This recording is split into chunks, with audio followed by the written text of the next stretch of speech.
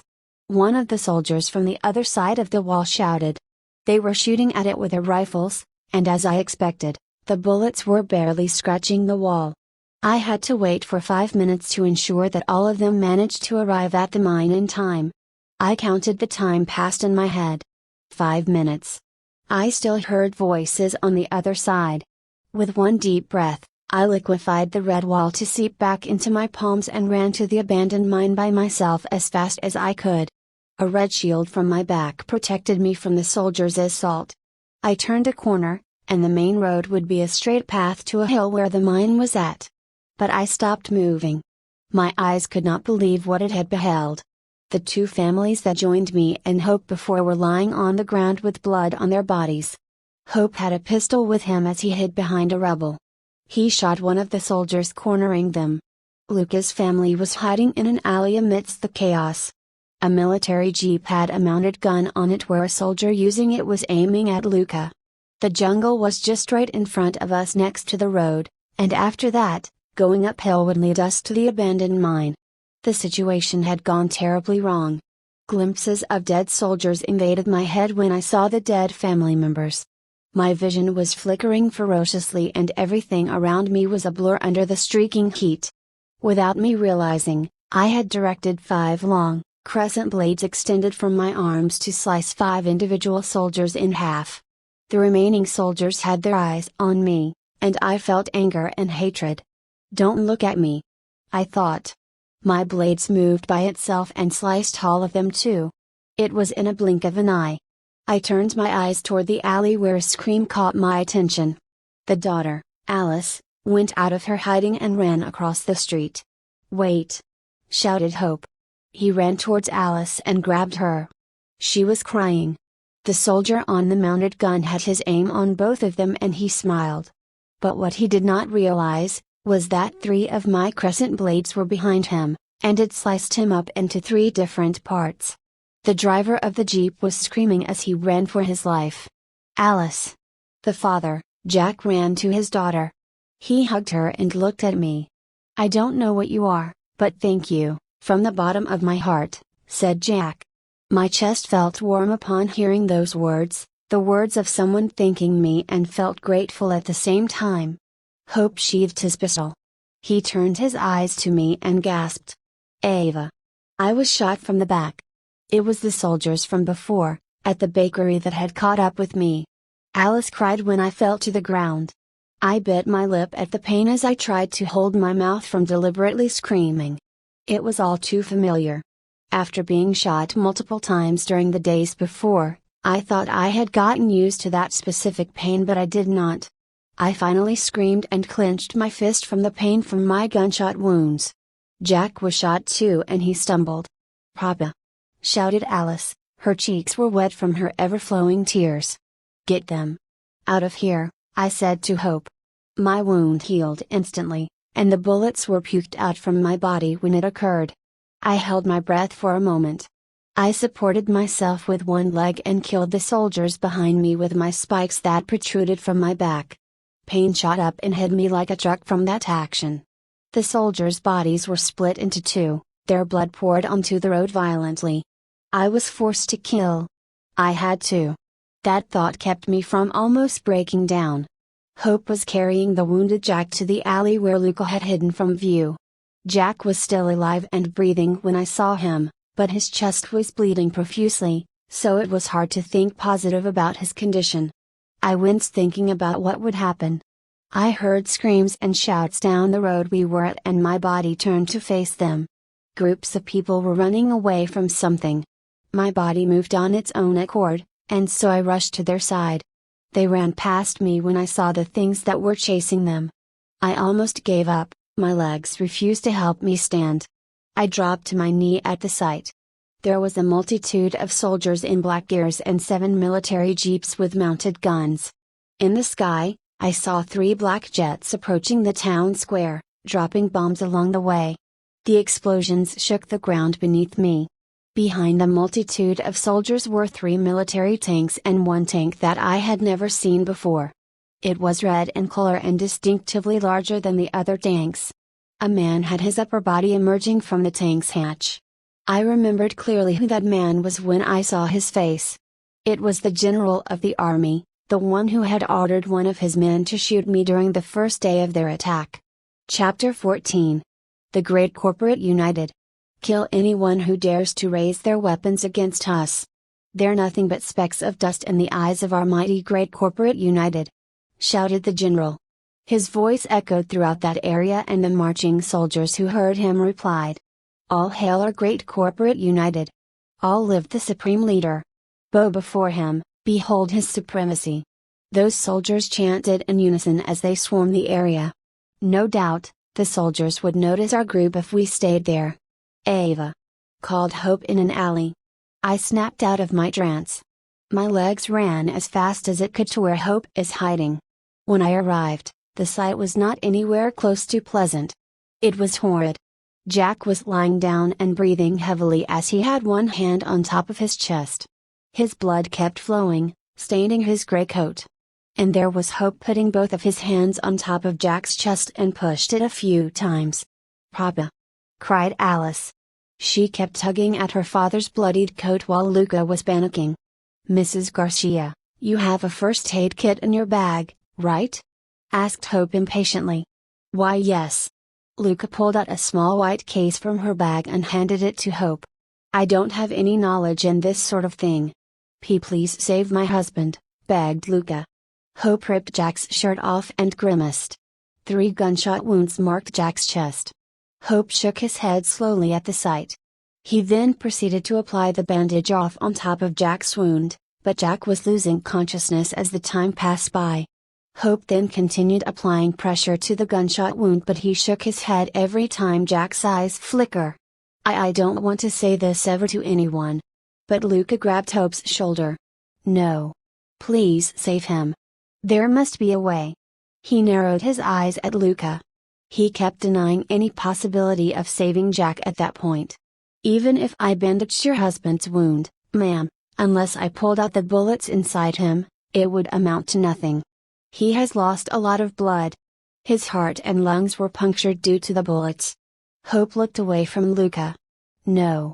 Luca proceeded to also apply pressure on Jack's wound, where Hope had stopped a moment ago. Jack coughed. "Honey. Why you have to get to the mine? Stop talking, Mr. Garcia." "Your wound," said Hope. "I'm about to die, right?" "It's fine," interjected Jack. "Papa. Don't leave me." Alice was sobbing beside her father. "Dear, I'll save you," said Luca. I could tell from where I was standing that Jack didn't have much time left. It was a first for me, seeing someone dying up close like that. Luca had an aura about her that stopped me from saying anything. Alice, on the other hand, could not help herself but cried at her father's side. Hope and I were silent. We knew that whatever kinds of words we tried to say to them, it would all have been for naught.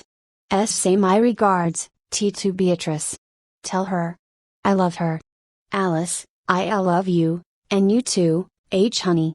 Those were Jack's last words as he closed his eyes. Both Luca and Alice leaned towards Jack as they cried their hearts out.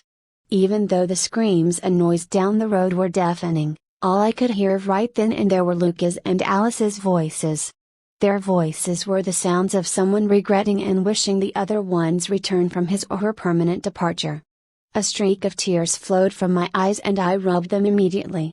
Hope was mulling over something as he watched Jack's lifeless body while clenching both of his fists hard. "Mrs. Garcia. We should get going," said Hope. Luca's face was obstructed by her long, dark hair. She and her daughter, Alice, had stopped crying.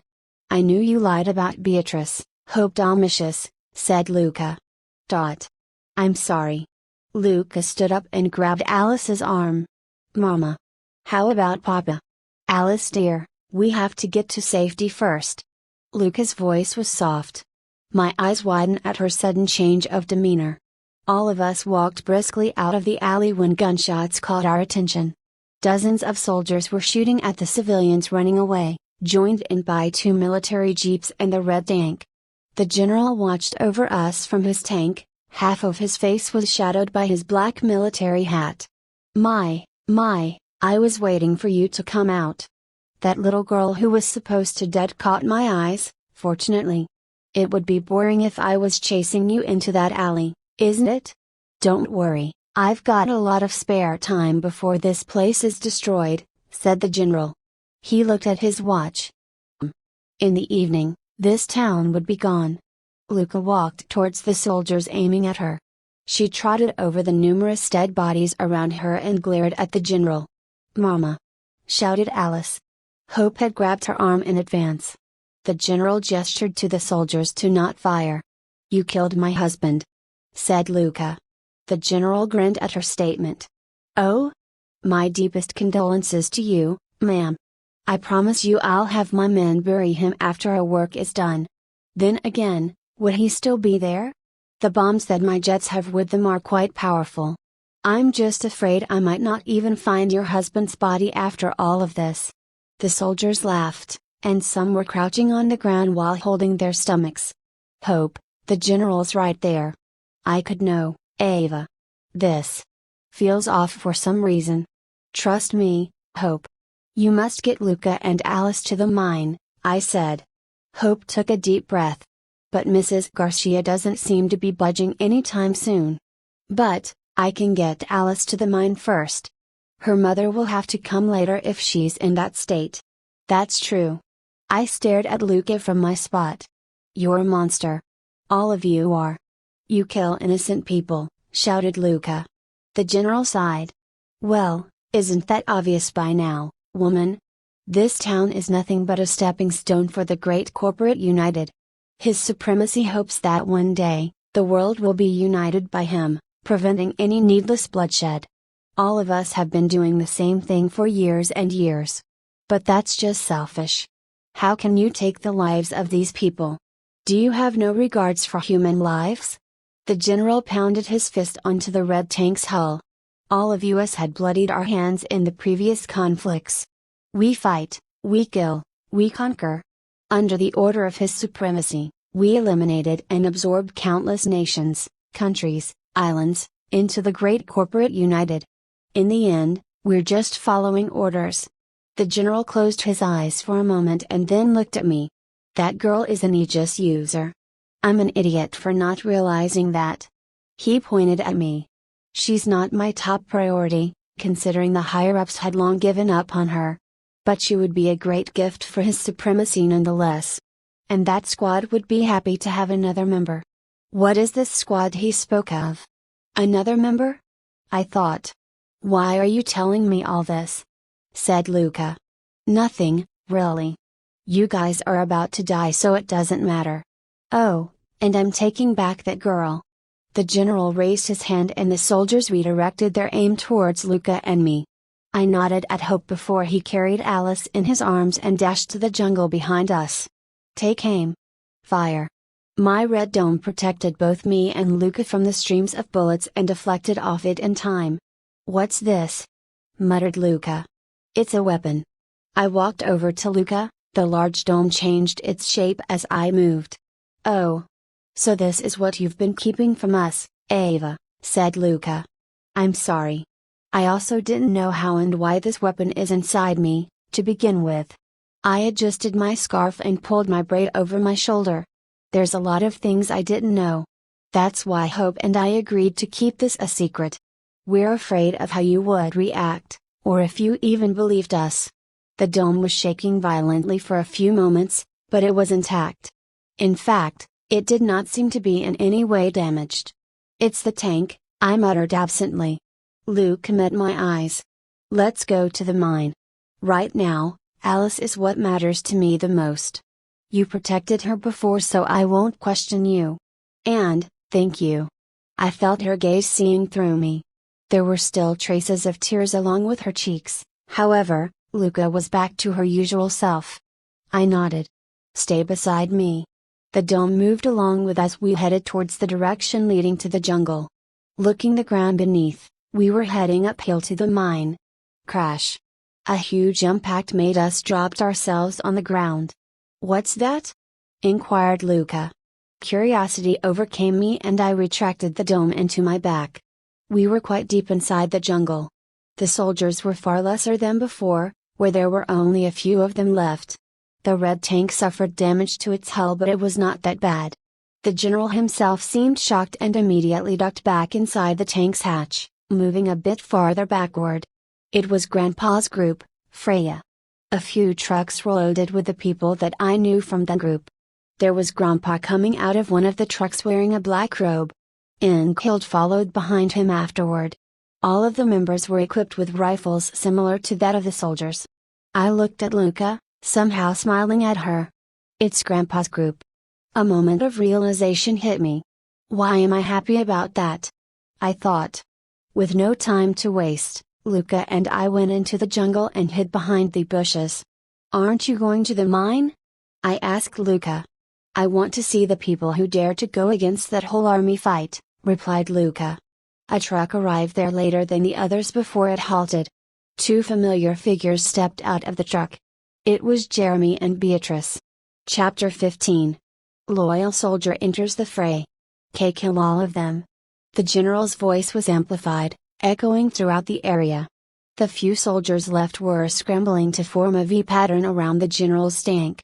Another tank approached the Freya group from the side, but Grandpa destroyed it with his Carthia gun. The tank then ruptured and breathed flames into the sky. My body swayed a bit from the explosion. "That girl with the cap," Luca pointed out. It was Beatrice. I was unsure whether to tell Luca exactly that, or not. She would panic or something and rush to her side after that. "What about her?" I said instead. "Her hair's green." I remember Hope did mention about Beatrice's hair being green. She looked at me. "It is Beatrice. I think she's the Beatrice that you mentioned before." Luca narrowed her eyes. "Hope knew this too," said Luca softly. I was silent for a moment. "Yes. Are you sure that's the same Beatrice?" I prompted. "I'm not sure, she's very far from here. I could only tell her hair color. Her face is hidden under that cap." While the both of us were watching, the Freya group decimated the general's leftover soldiers as quickly as they came. However, the red tank withstood the group's assault with barely a dent to its hull. "The general is just inside that tank. We must not let this opportunity slip away from us," Grandpa yelled. He aimed his Carthia gun at the red tank and fired. However, a huge figure suddenly appeared and took the shot instead. Its chest was destroyed, and it fell to the ground with a noticeable quake. It was a Vasquez. "What took you guys so long? Kill them! Kill them!" shouted the general. I felt a familiar feeling somehow after he said those words. Some form of presence was lurking on the streets. Suddenly, 2 members of Freya were shot down and a few others followed suit. The remaining members nimbly grasped that situation and took cover behind their trucks. It was no mistake. There were Terria soldiers joining the fight right then. As expected, they couldn't be seen and their attacks were unpredictable. Jeremy was the only one who did not take cover. He stood in the middle of the road, wielding a Carthia gun in one hand, and some form of a customized machete in the other. He was also wearing his Terria suit, but he was visible. His rainbow mohawk made his presence all the more vibrant on the battlefield. His machete split itself further into multiple layers in a circular motion until it became a large metal shield, and Jeremy used it to protect himself from the bullets spraying onto him. "Beatrice," called Jeremy. In a flash, Beatrice moved into the open from her cover and shot the red tank with a Cartier gun. The red tank took the shot, and its front exploded. No, no, not here. I'm not going to die here, said the general. He scrambled from the hatch and dropped onto the road before the red tank exploded. Due to the impact, his body bounced off the ground. He glared at Beatrice as he struggled to stand up. Vasquez! He shouted from the top of his lungs. 3 Vasquez dropped from the sky and cornered Jeremy. I looked up and saw a large, black aircraft had filled the sky above, casting its shadow onto the road. It was not there before. I suppose I have to use this, said Jeremy. He moved his hand over his chest, and his Hysteria suit shifted and expanded into a bulkier version. I assumed Jeremy had pressed some form of a button on his suit since I could only saw his back from my spot. Bullets that came out of nowhere continued to shoot Jeremy, but his machete shield and newly formed body armor prevented him from suffering any injury.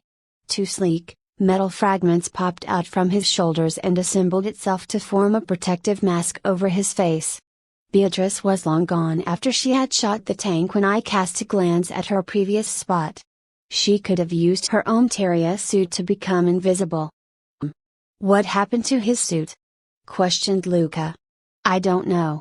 I thought that suit is a Hysteria, which allows its wearer to become invisible. You think it's custom made? Luca glanced at me. I reluctantly nodded, despite my uncertainty. Suddenly, a figure appeared from behind Jeremy and punched his face. The machete and gun he had in his hands dropped to the ground. Jeremy stumbled but got back up on his feet quick. The mask he had equipped before shattered, and his right cheek was bleeding. His assailant had the same Hysteria suit as Jeremy, equipped with the armor. That's Sergeant Campbell, I said. You know him? He and his team took me to their base a few days ago. That was the only answer I could give Luca. My whole attention was focused on Campbell and Jeremy. Campbell proceeded to punch him again, but Jeremy avoided it and kicked him in the chest. The force pushed him backward. He then raised his arms to guard against Jeremy's volley of punches.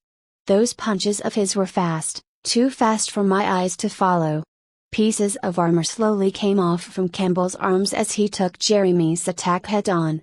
Each punch pushed Campbell bit by bit as he refused to give up. I could tell his arms were severely injured. Jeremy's metal arms were not to be underestimated. Why are the soldiers just sitting there doing nothing? Asked Luca.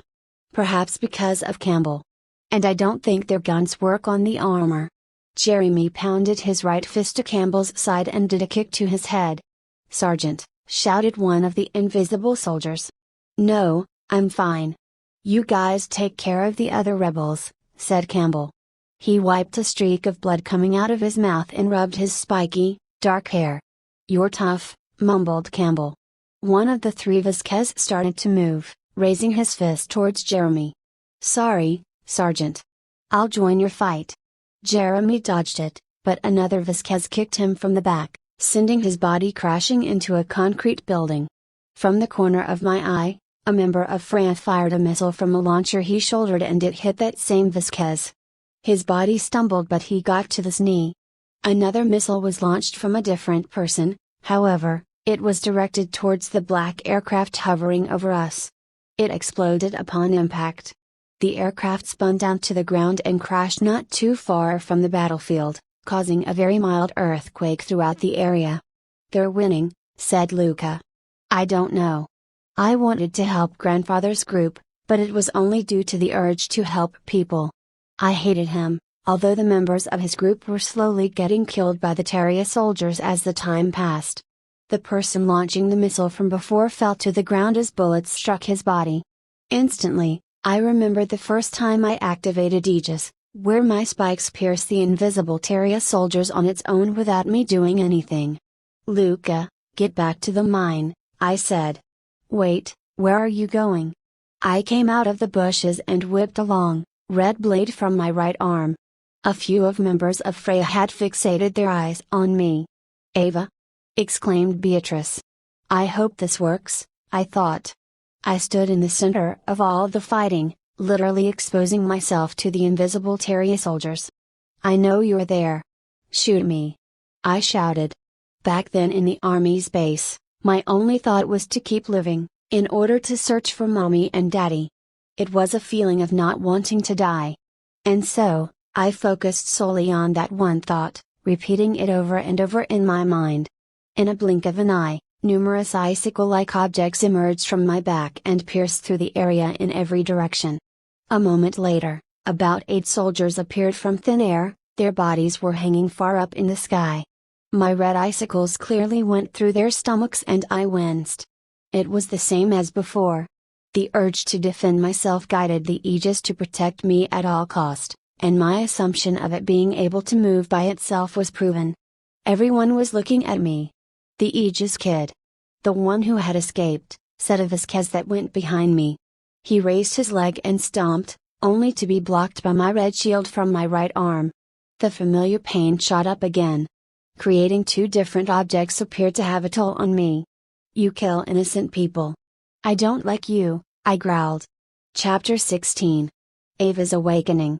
You're in my way. I shouted. An enormous red hammer with sharp spikes as its base cracked the Vasquez's armor from its side. Due to that, his movement became sluggish as he struggled to stand firm. That hammer was connected to my back. With it, I raised that huge weapon overhead. Why, you've got to be kidding on me? She's just a kid.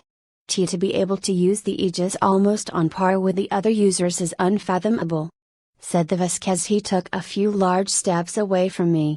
I took a quick scan of my surroundings and noticed that quite a few people were hiding in the buildings and alleys. Campbell, on the other hand, was looking at me with cold eyes. The other Vasquez approached the hiding civilians in the buildings. Another one was blocking the path of those who attempted to escape. I have to save them, I thought. More soldiers approached from my left and right sides, bringing a military jeep with them as reinforcements. The general was running away apparently. No, you don't, said Beatrice. She appeared in front of the general and roundhouse kicked him. The man stumbled and she then aimed her pistol at him. Die, she muttered. Campbell came in time and punched at her, but she managed to avoid it. She kicked his arm up in the air and spun around to kick him in the stomach. Your arms are broken.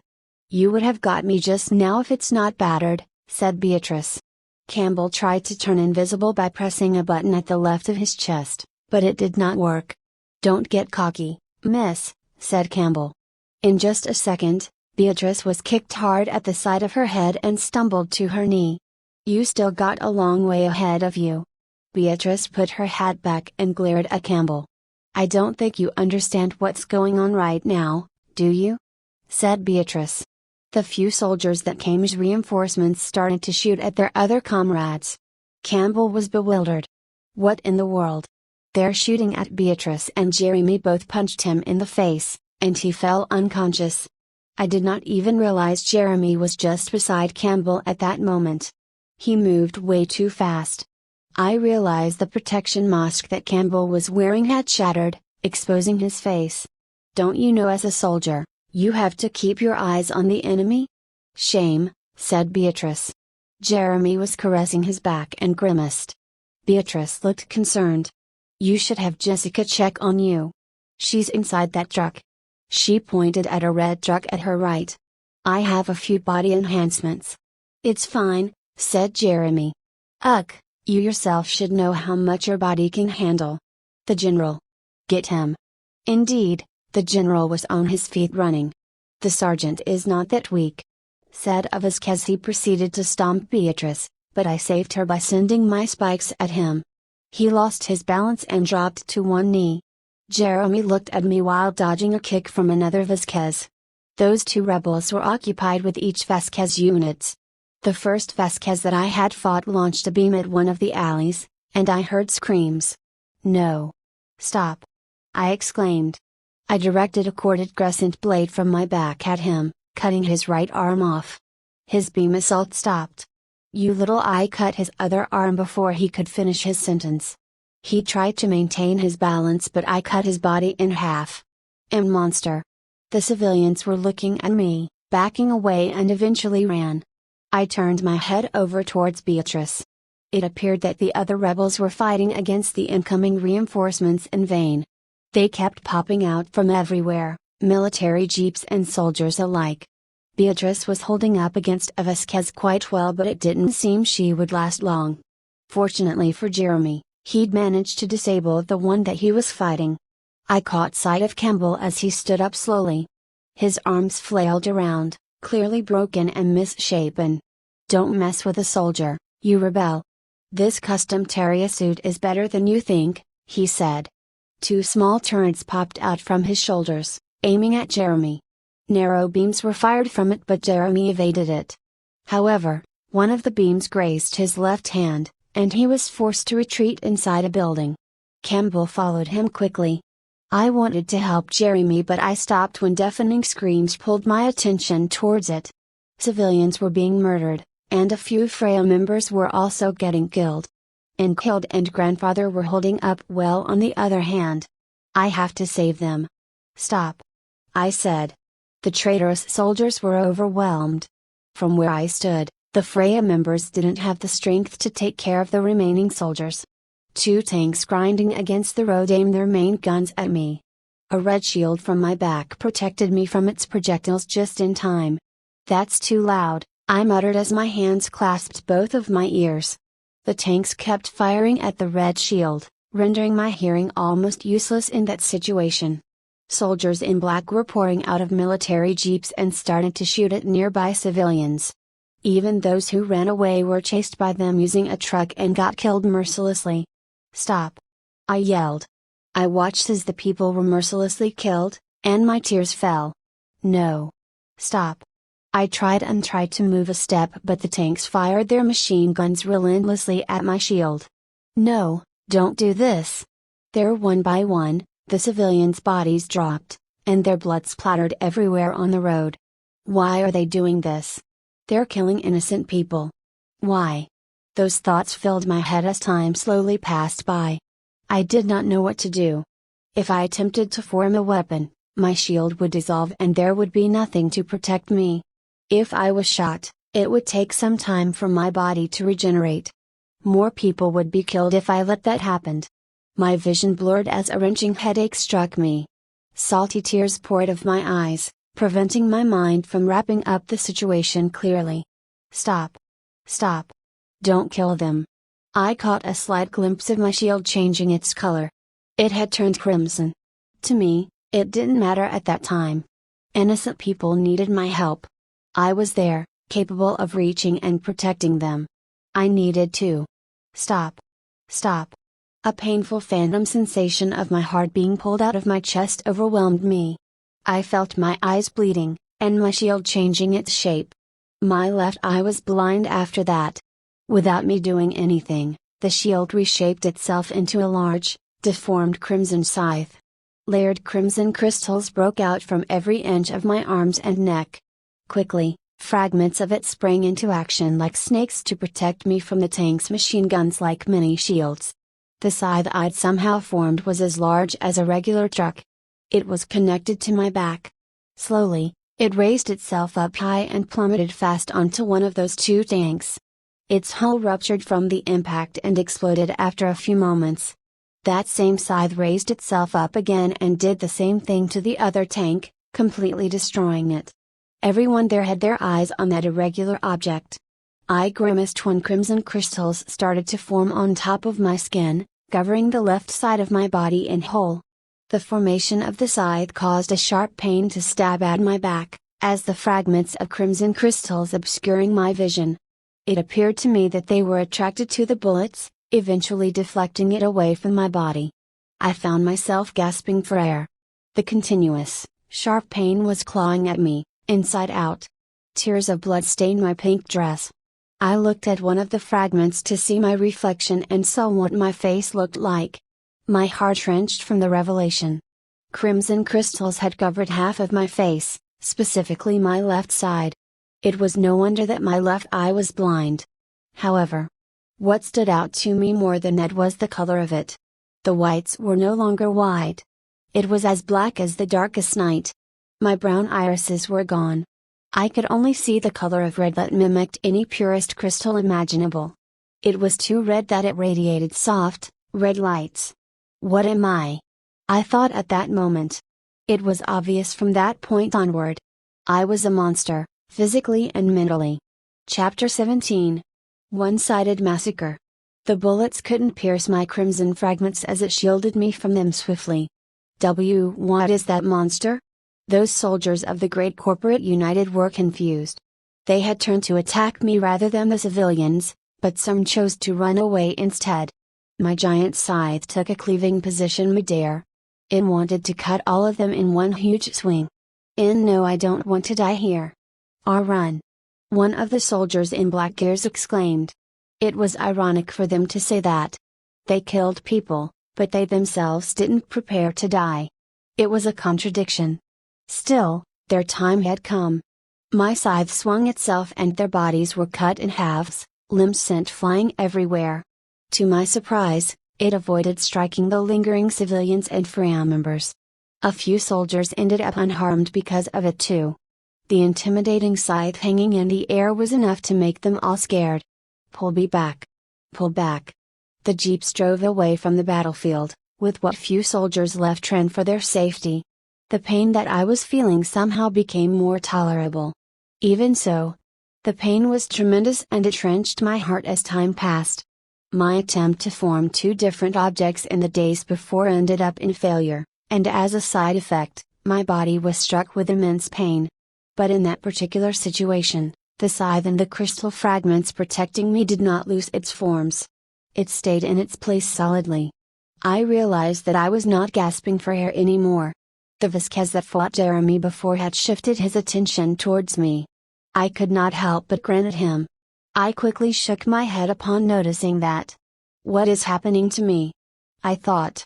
I held my left hand in front of my face. It was covered in crimson crystals in a way that my entire left arm looked like it was not made from human flesh, to begin with. That Aegis user is unstable, said the Vasquez. He took a fighting stance and launched his beams at me. My snake-like crimson fragments clumped together to form a large, deformed shield as a measure against the beams and it protected me well from that attack. My scythe then dropped onto his head, slicing him in half. The third Vasquez punched at Beatrice, but she evaded it with ease. Recognizing its next prey, my crimson scythe struck the Vasquez at its side and eventually cut him in half too. But it did not stop there. The scythe repeatedly dropped itself onto the Vasquez's upper body, each impact gave me a shudder. It dealt its finishing blow by smashing the Vasquez's head, wriggling side to side to grind it. By the time the scythe was done, his head was no more. I knew it.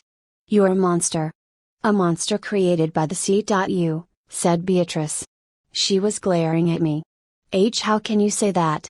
Campbell emerged from a store as he was thrown onto the street. Blood and gash marks were all over his body. Jeremy then walked out from the building looking stern as always. His rainbow mohawk still retained its shape despite all the fighting he'd done. I can believe it. I'm being defeated, said Campbell. His body slumped on the road, unable to move an inch. But the great corporate United shall win in the end. All of you are but another stepping stone to his supremacy's ideal. You are doomed. No one will survive the wrath of his supremacy. We shall reign supreme. My scythe crashed onto Campbell with its flat side and the road cracked. It heaved itself up once more, and dropped onto Campbell, sending large pieces of graphite flying everywhere due to the impact. Jeremy, who always appeared emotionless, had his eyes widened at the sight. I didn't do it. It moved by itself, I said to both Beatrice and him. I touched my neck. My voice had changed, becoming more hoarse. The crystals covering half of my body could have been the cause. Beatrice was moving towards me and I tried to restrain the scythe. It appeared that the scythe thought that she would harm me. Killing you right here right now would be great, she said while sheathing her Carthia gun. But I don't want to die yet.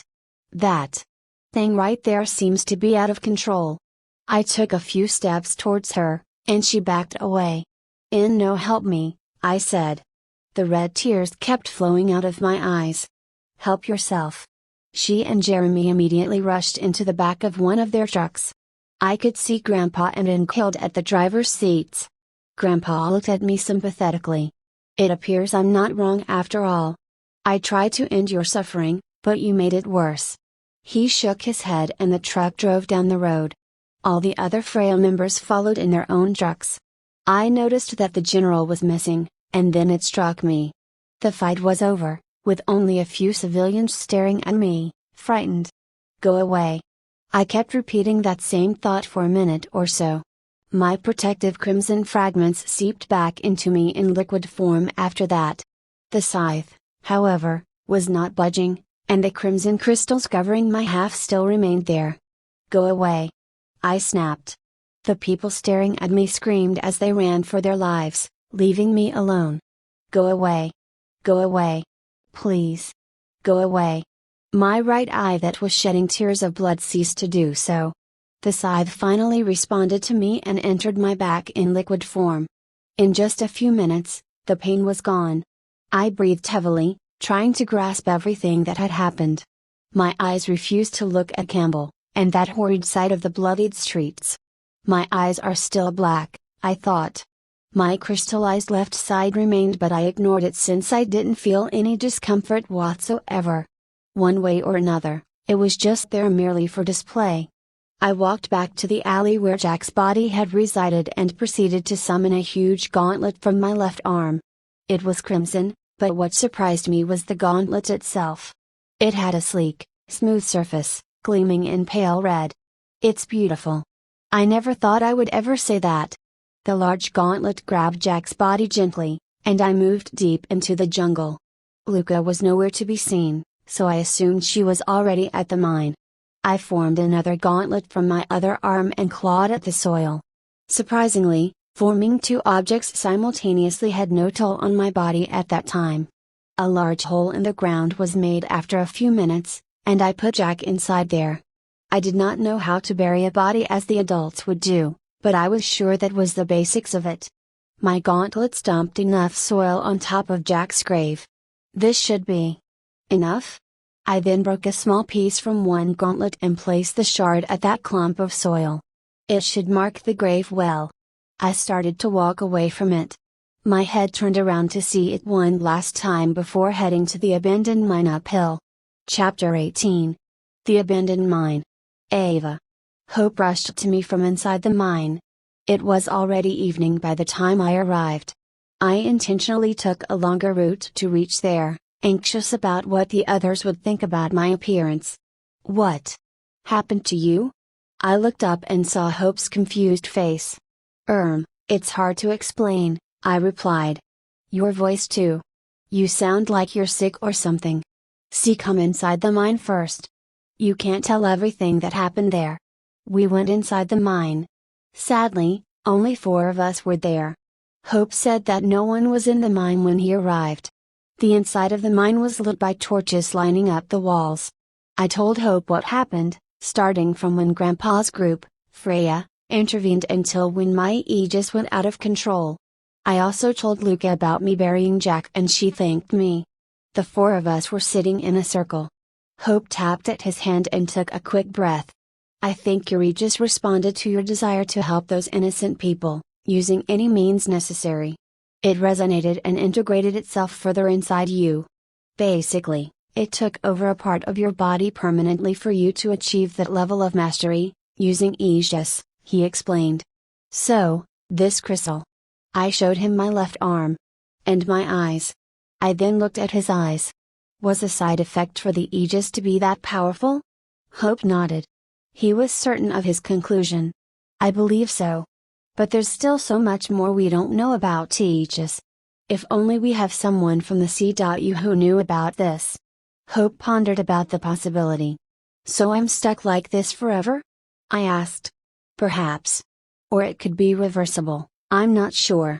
Or it could even be temporary. How long? I don't like looking this. I'm like a monster. I finally said that one word.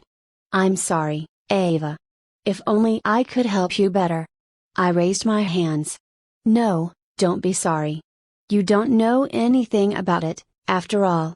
I just have to stick with this kind of appearance for a while. Hope rubbed his blonde hair as he sighed.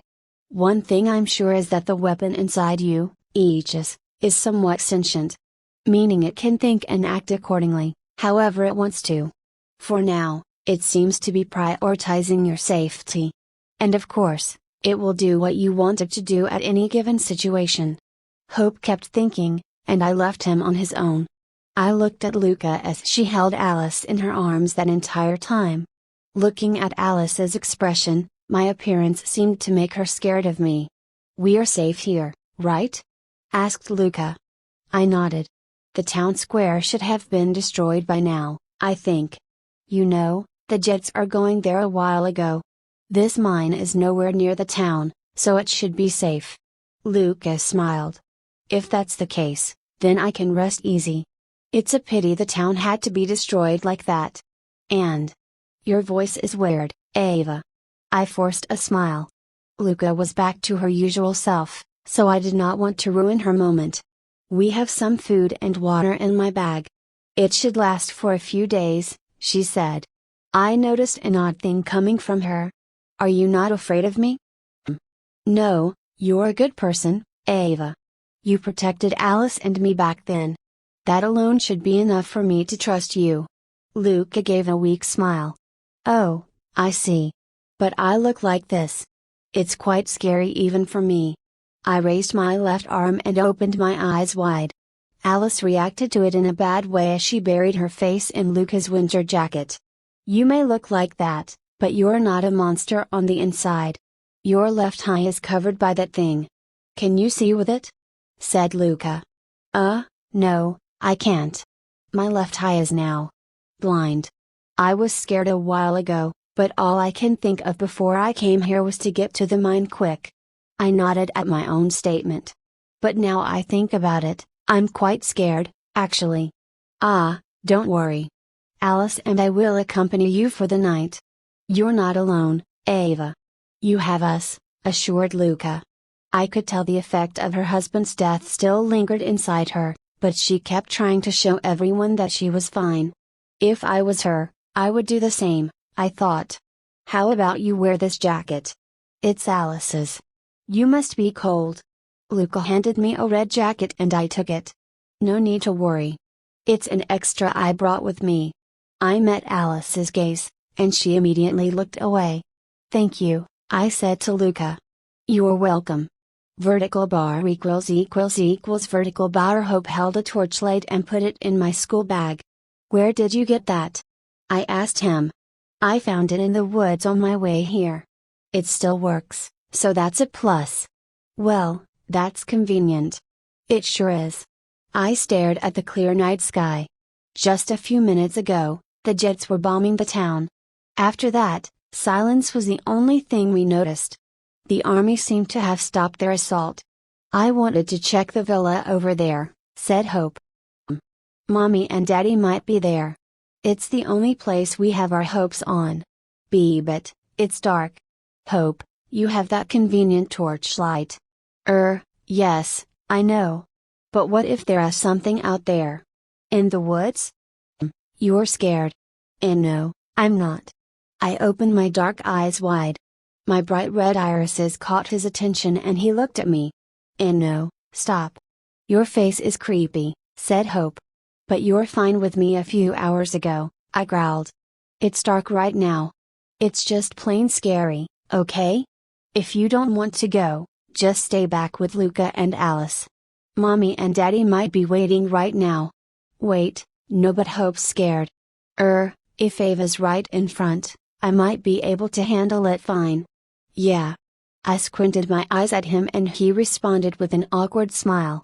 We both walked back to Luca and Alice, where they were eating some snacks. You both want to go to the villa? Be careful. Alice and I will wait here, said Luca. I nodded. She raised one of her eyebrows. Can't it wait until tomorrow morning? Hope and I looked at each other. I would love to. However, I need to know what happened to Mommy and Daddy as fast as I can. Luca glanced at Hope. I see. Like I said, be careful.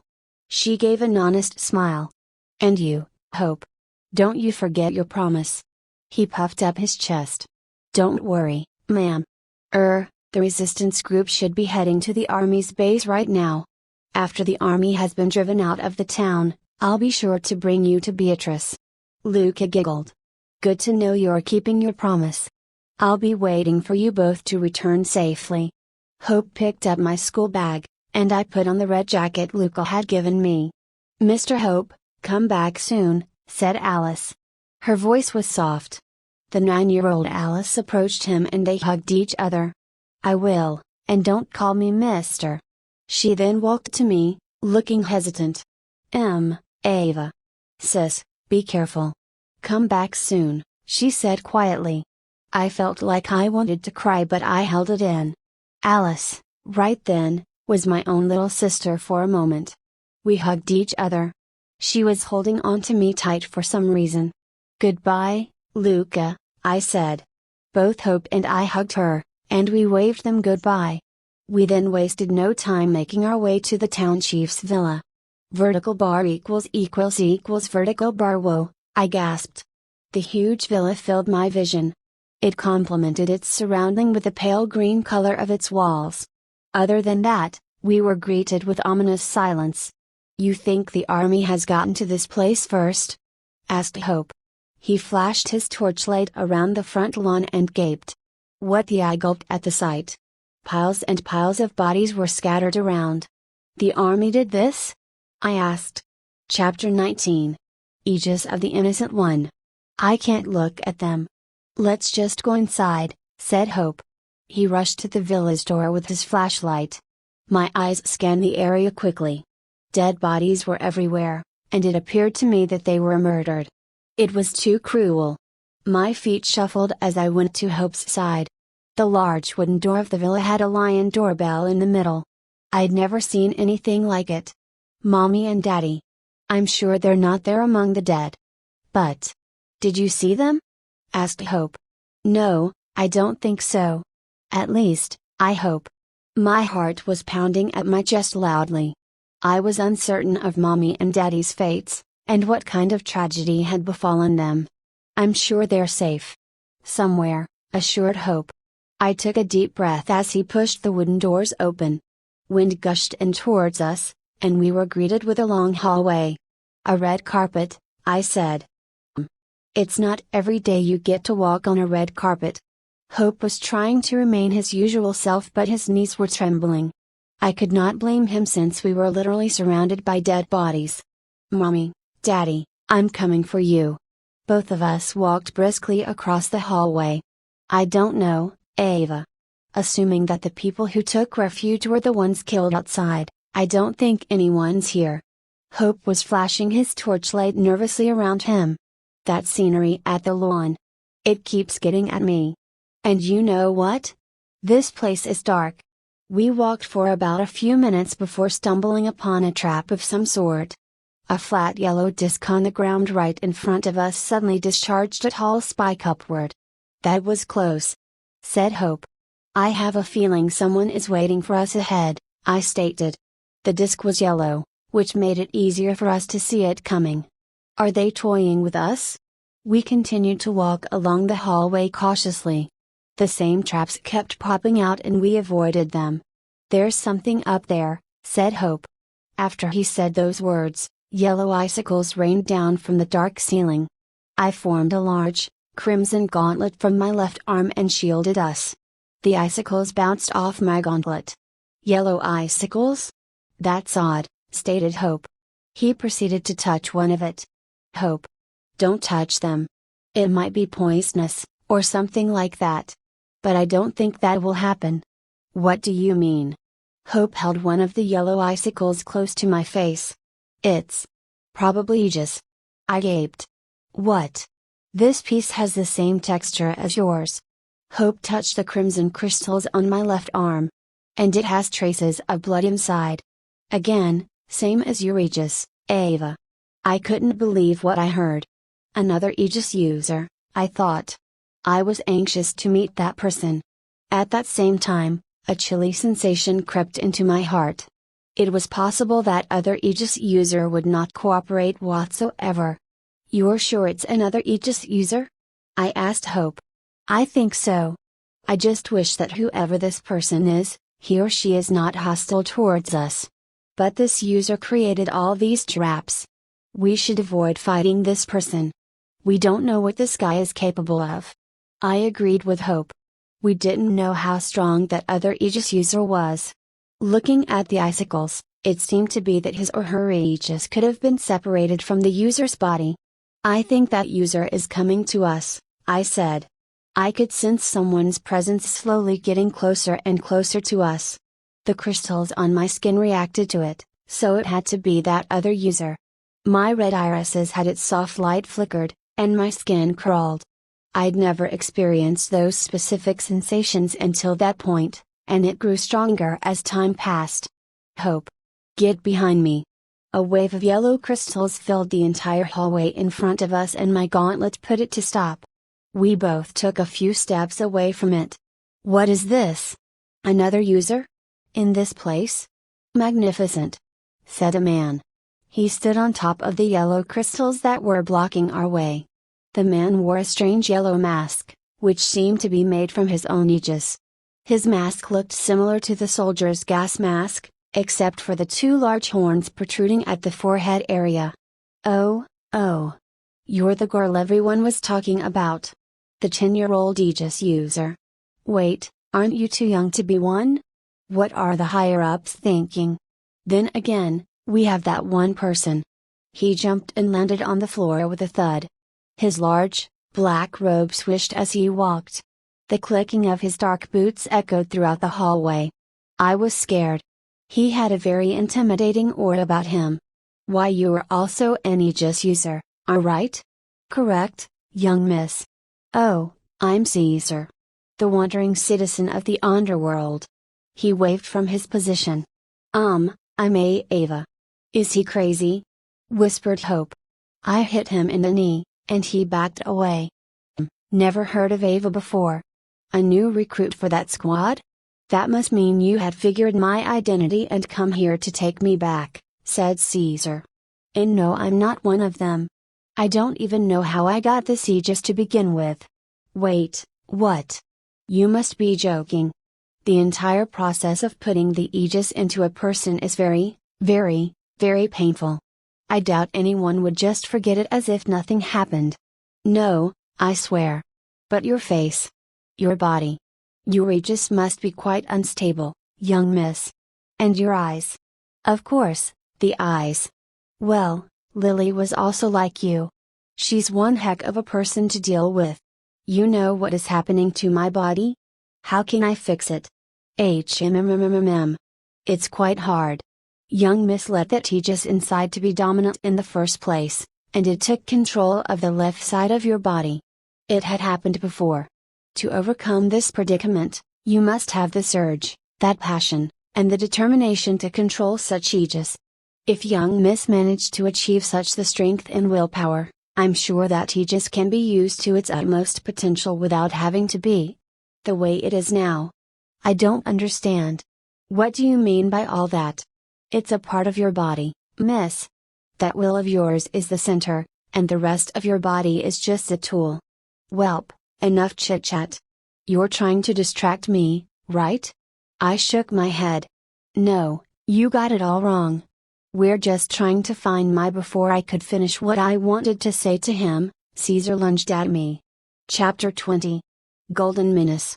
Caesar showed me his palm and a yellow pole came out. The pole proceeded to break itself and he wielded it like a spear. Wait, he can do that? Asked Hope. His hand pulled out a pistol from his waist and shot at Caesar. However, the spear-like object inflated itself and caught the bullet midair. My gauntlet tried to grab at that Aegis user but he thrust his spear into it. Yellow crystals popped out of my gauntlet as he did that. Shocked, I moved away from him with a few steps. What's happening? I muttered. It was surreal in a way. Caesar broke a huge section of his Aegis crystal voluntarily, which I had never done previously or tried to. Also, he could control it even after it was separated from his body. Confused, aren't you? I'm the one who's confused. Why is C.U sending a novice like you to capture me? Caesar threw the spear into the ceiling and it pierced through. A moment later, the hallway was lit up with a bright, golden light coming from the pole. Yes, that's better. Giving you guys a little handicap here. You can't see that well if it's too dark. So, come at me. We are not here to capture you or anything. We're trying to find my parents. I yelled. Oh? Are you not with the C.U? Said Caesar whimsically. We're not. I don't think the C.U is that stupid to send someone incapable of utilizing the Aegis like you to capture me. He clapped maniacally. That's a wrap. That's a wrap. I told you he's crazy. Said Hope. A yellow shard grazed Hope's cheek. What? He gulped. You said you're trying to find your parents, young Miss Ava? Said Caesar, trying to confirm my intention. You mean trying? Yes, I want to find them. But there's no one here, young miss. I frowned. No one inside the villa? Nope, not a single soul. All the people that you see outside there is all there is to it. You can check if you want. But I value my time, and you should too, Miss Ava. Hope was restraining himself from saying a word. Yes, you angsty blonde teen? Have a question? Caesar asked. Come on, spit it out. I'm not going to bite you. Wait, maybe I will. Caesar formed sharp rows of golden teeth from his right palm. Nah, maybe not. The teeth then dissolved in thin air. Hope stood firm and looked at him in the eye directly. What are you? You are from the C.U, right? Caesar laughed. Starting off with the tough questions. I like you, angsty teen. As you can see, I'm an Aegis user. And like any other users, we all were given the A.I, Aegis, to become human weapons. So, you escaped? You ran away? Asked Hope. Yes. I can't stand being used, you know. I'm a human, too. I want my own freedom. I've been running away since. Caesar looked at me, adjusting his yellow mask. Yet you don't remember anything, miss. That's strange. So, you've not known about the weapon inside you the whole time? Until a few days ago? Yes. I said. It's the first time I've met a user like you. How come your Aegis is different, Mr. Caesar? He hummed to himself for a few moments. Well, each user has different kinds of Aegis, you know. Its color reflects the individuals themselves. Different user, different capability. Once an Aegis is inserted inside a person's body, it copies the person's DNA, and memorized it, permanently integrating itself. So, each Aegis is unique on its own. Caesar pointed at his makeshift spear bulb at the ceiling.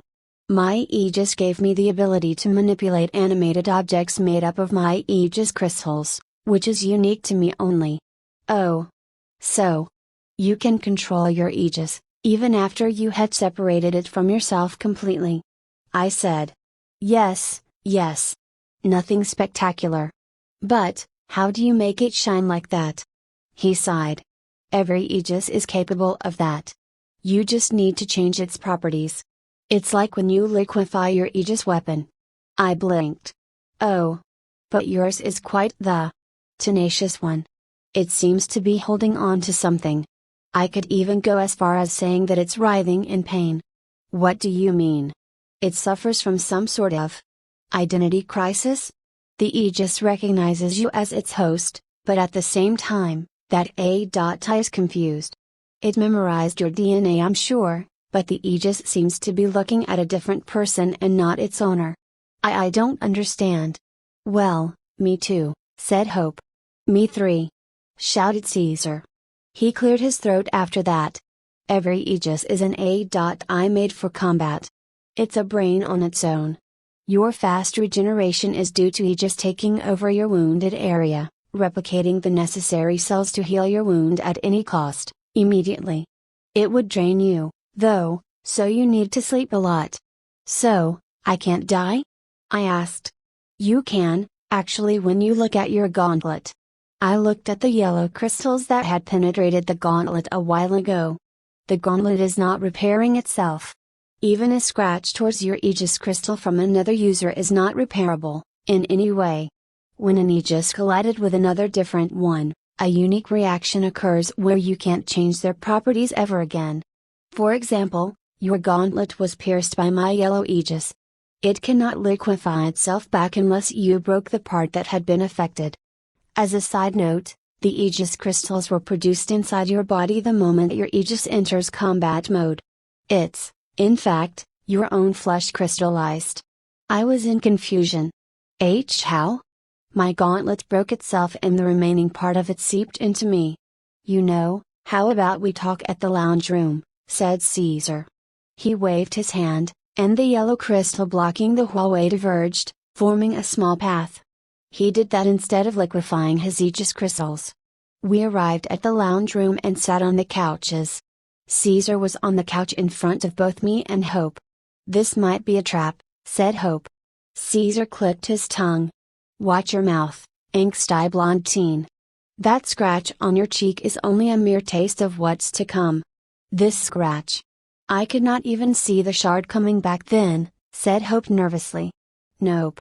Good luck getting even a girlfriend looking like that. That looked like a gash to me. Mr. Caesar. You said the Aegis crystals. I showed him my crystallized left arm. Is my own flesh, right? How come it can grow so big? Good question, Miss Ava.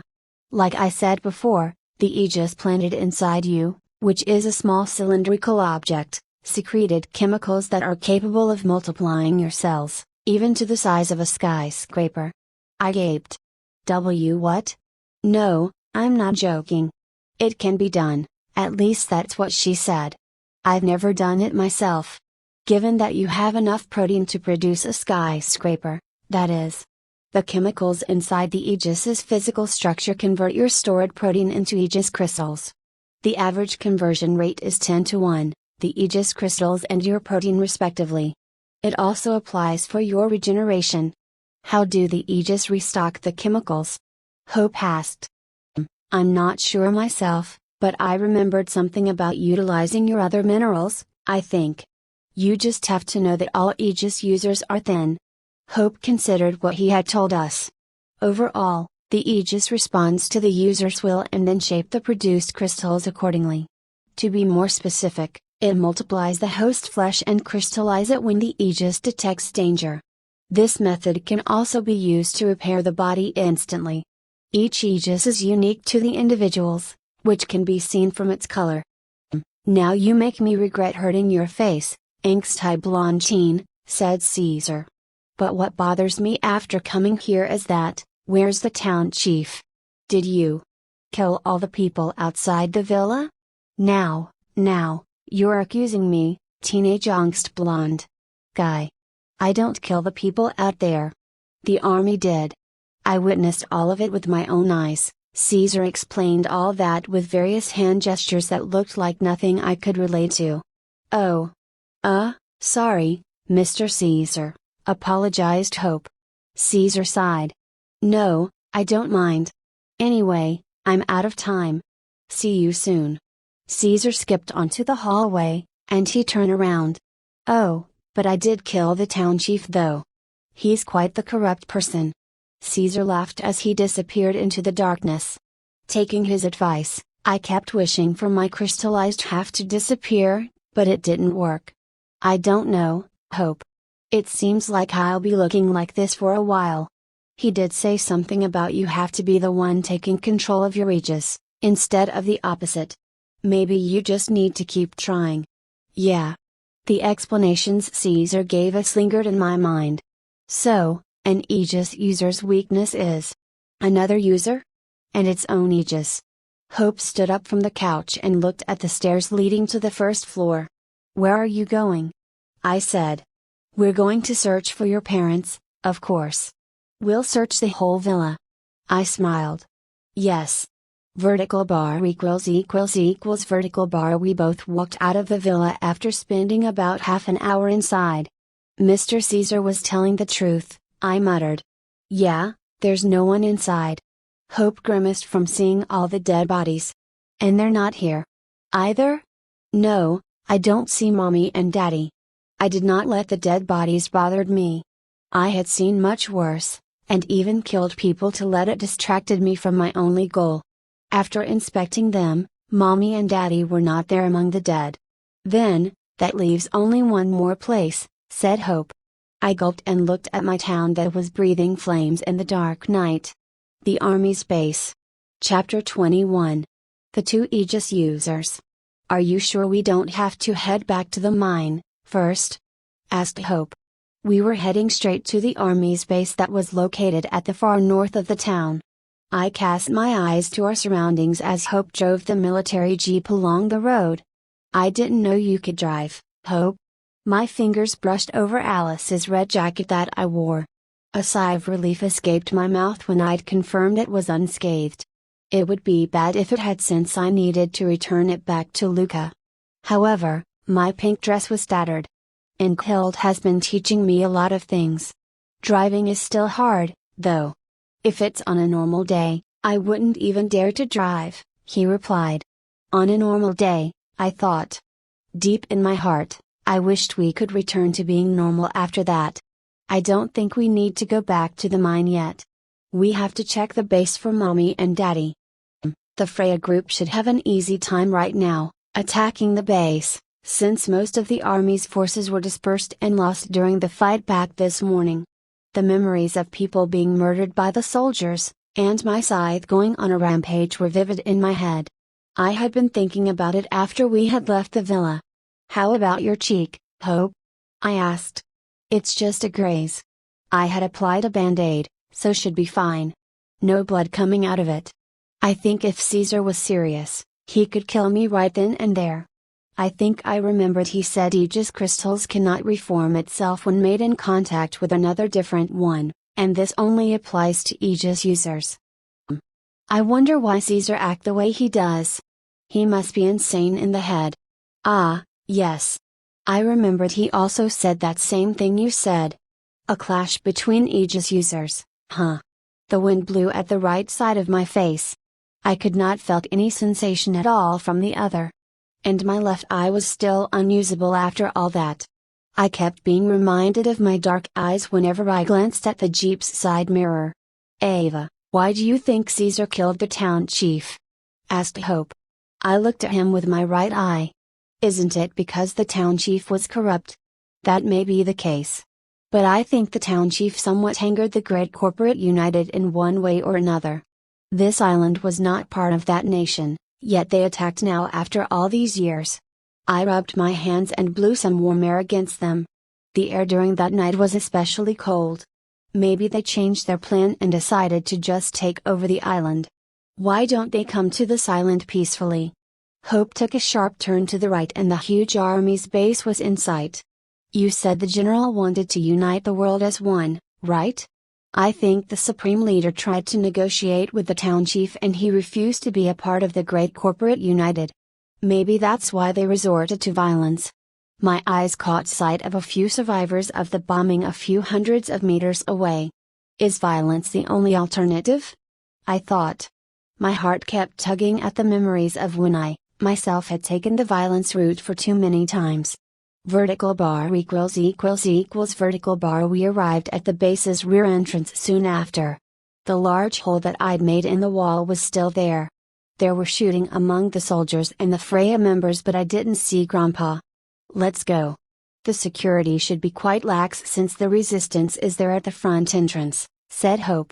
There were a few soldiers standing near the gaping hole and I smashed them to the side with a large, crimson hammer from my arm.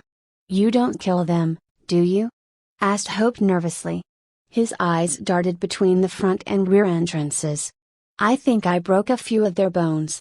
But they're not dead, I'm sure. We rushed inside through the front without looking back at the soldiers. Once we got in, we were greeted with a straight, narrow hallway with a large elevator at the end. Hope went behind me as soldiers started to pour out of the few corners here and there. Seeing them approaching, I ran straight ahead. Get away. You must be holding Mommy and Daddy inside the base. I shouted. A crimson square block formed from my back separated the soldiers from me, and I wished it to move towards the elevator. Ugh! Their bodies were squashed between the block and the elevator's door and they fell unconscious. Your parents must be important if they're holding them here, said Hope. He folded my red jacket and put it inside the school bag he carried with him. I don't think so. They're just regular people. We ignored the soldiers on the white floor and went inside the elevator. Wait, what should we press? I asked Hope. Maybe, they're in a prison somewhere. They should be on the lowest floor logically. But there's no more floor at the bottom other than the ground floor. I pointed at the buttons lining up at the right side of the lift. They don't have any basements? Strange. No dungeons, or something like that. The only buttons available other than the ground floor were the second, third, and fourth floors. Hope pressed the button leading to the second floor and the elevator moved up. It took only a few moments before the door opened with a ding sound. Hope gaped. There were a lot of soldiers in black gears lying on the floor. Someone is here. Probably Grandpa, I said. Both of us walked cautiously across the corridor. The metal doors were opened somehow and we peered inside one by one. There were only employees, that were shot dead. In just a few minutes, we came to the end of the corridor. The people who came here before us had left, said Hope. Should we go up? Yeah, I think we should. Your arm's okay? I waved at Hope with my crystallized left arm. I can't get it back to normal. Caesar must have trained himself to control the Aegis better. I think I need time. I suppose. We went back and moved up to the third floor. Just as the door slid open, a yellow shard darted towards us. I managed to block it with my crimson shield but the shard was stuck there, so I cast away a large portion of the shield and the remaining parts of it were absorbed back into my body. My eyes took a grasp of the third floor. It was a large, well-lit room, with a gigantic monitor plastered on the wall at the end. The light that the monitor radiated shone on two silhouettes. Beatrice? I exclaimed. Beatrice was holding onto her stomach, blood was coming out of it. Her Terrier suit was in bad shape. She coughed and blood splattered on the floor, her eyes settled on the person next to her. What did you do to her? I ran to Beatrice's side. Oh, young Miss Ava. Is she your friend? She attacks me for no reason, and I just had to do what should be done. Caesar raised his arms in submission. He had that yellow soldier mask on him, with the same black robe and boots. This mask protected me from her bullet. It's made from my Aegis after all. Beatrice, are you okay? I asked her. Why are you here? And you still look like that. Beatrice coughed and I proceeded to grab hold of her arm as she dropped to her knee. Hope rushed to us and crouched. Caesar shook her head. I'm just doing my business, you know. He pointed at someone leaning at the white wall underneath the gigantic monitor. It was the general, and his right arm was missing. I'll leave him to you, whether you want to end him, or not, Caesar said. What do you mean? I asked. It's exactly how I said it. The general is a dog. Wait, no, that's too kind of me. He's a slave to his own nation. Caesar walked toward the elevator. He valued the orders he'd received above human lives. Yet he forgets, he is also a human. How cruel the world has become. Caesar stepped into the elevator, and turned around, facing me. In the end, we humans do whatever we want, in order to be praised by another individual for what we've done. That's nothing but only self-gratification. How sad. The elevator's door closed and it moved downwards to the ground floor. Self-gratification, I said under my breath. I looked at the general and he whimpered at my sight. We came here to find your parents, remember, said Hope. Yes. Then, should we go to the fourth floor? I analyzed Beatrice's condition. She was heavily injured, bruises covered her face. Beatrice, can you stand? She glared at me. Why do you look at me like that? I don't need your pity. You're nothing but a monster. Hope slapped Beatrice in the face hard and I yelped. I didn't expect that. Ava's trying to help you, and you treat her like that. No wonder I hate your guts, stupid woman, Hope said. Damn you, hopeless! Yelled Beatrice. Her plain blue hat dropped beside her when she tried to stand up. But she gritted her teeth and caressed her side. "Let's just go, Ava," said Hope. "You traitor! How dare you side with this monster?" growled Beatrice. Hope immediately grabbed Beatrice's head, and pulled her green hair up. His eyes were menacing. "I don't care if you insult me or anything like that. But, do not call Ava a monster and don't you even try to hurt her. I'll kill you." My body shuddered. It was the first time Hope had tried to attack Beatrice and succeeded. The words he spoke were cutting through me like a knife. I felt a murderous aura radiating from Hope. Beatrice struggled from his grasp and Hope let her go. "I swear, I'm gonna freaking kill you after this, Hopeless." She grimaced and held her stomach with both hands. Hope and I took a few steps away from her before a rectangular section of the white wall disappeared. "Huh?" I looked at it and spotted two familiar silhouettes. Immediately, my tears fell. They were Mommy and Daddy. Chapter 22. "I love you, Papa." "Ava, dear," said Mommy. She approached me and gave a warm hug. My tears could not stop. I returned her hug with my arms clutched tightly to her white blouse. Mommy and Daddy were at the base all along. "Mommy!" I cried at her side. I'd feared that scene was a dream that was slowly taking over me, but the feeling of tugging at Mommy's blouse and her fragrant smell brought me back to reality. Hope and Beatrice watched me silently. "Be both of you. Why are you here?"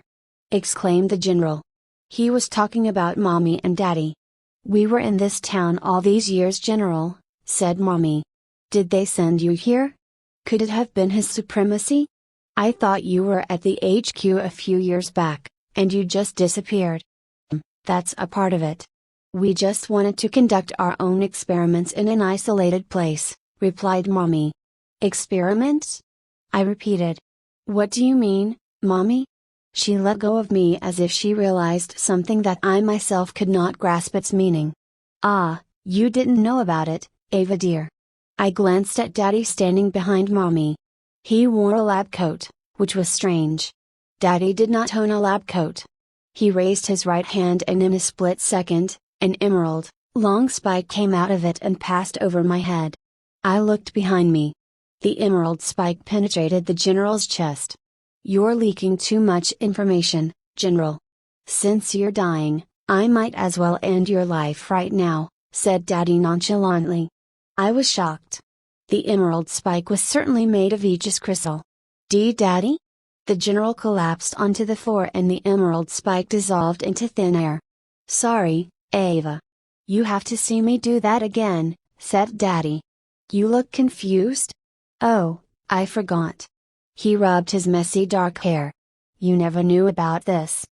Hope took a few steps back. "You're not an ordinary civilian. You're from the CU." He was in high alert towards Mommy and Daddy. "Yeah, I suppose so," said Mommy. She stood up and slashed the air with her right hand. Nothing happened. About 5 seconds later, blood came gushing out from Hope's chest in a horizontal line. "Ugh! WYA!" Hope dropped to his knees. "That's too slow. I guess my Aegis is dormant after a few years not using it." Mommy looked at her right hand closely and shrugged. It was weird in a sense that she said that she was using Aegis yet I didn't see anything. "What's happening?" I thought. My focus snapped back to Hope. "Hope." I darted to his side and forced him to lie down. "Mommy, what is happening? You're from the army?" My mind was trying to grasp what happened but I couldn't connect the dots at all. It was too surreal. Beatrice crawled to a metal chair a few feet from her initial position and rested her back against it. It took a while, but Mommy and Daddy looked at each other and laughed. They laughed non-stop. After that, they looked at me with eyes I didn't recognize my whole life and evil grins that didn't fit the parents I once knew. It was as if they were different persons altogether. The elevator let out a ding sound and Grandpa showed up. He was with a few members of Freya, and they were aiming their rifles at Mommy and Daddy. "No. Grandpa, don't shoot. It's Mommy and Daddy. I found them." Those words came out of me rather smooth. After what just happened a few moments ago, My mind still couldn't connect the dots. I knew it. Alicia, Bart, you're the dogs of the seed. You after all. It was odd for you to come back here with a child after all this time, said Grandpa. His voice was sharp. Father. It has been a long time. Well, technically, it's just a few months. Daddy stepped between Grandpa and me. But I don't even need you. We just wanted a place to experiment Ava here. He formed an emerald blade from his right hand and it elongated. Grandpa and his friends shot at him, but he had an emerald round shield from his left hand. The blade then swung at Grandpa and the others, tearing their bodies apart. Gee, Grandpa. I didn't know what was happening anymore. My mouth refused to scream as my throat tightening up at that horrendous sight. I heard the poundings against my chest getting louder and louder. Mommy and Daddy were from the army all along? Have they been experimenting on me? But that was not true. I have no memories of such a thing. Thoughts after thoughts filled my mind. Mommy sighed and looked at me with slanted eyes. Now, what you've done to yourself, you stupid kid. You let the Aegis lose control, didn't you? Now, you're just a failed specimen. You look ugly. And Mommy? No, stop calling me that. I'm not your mother. And my husband was never your father, she said.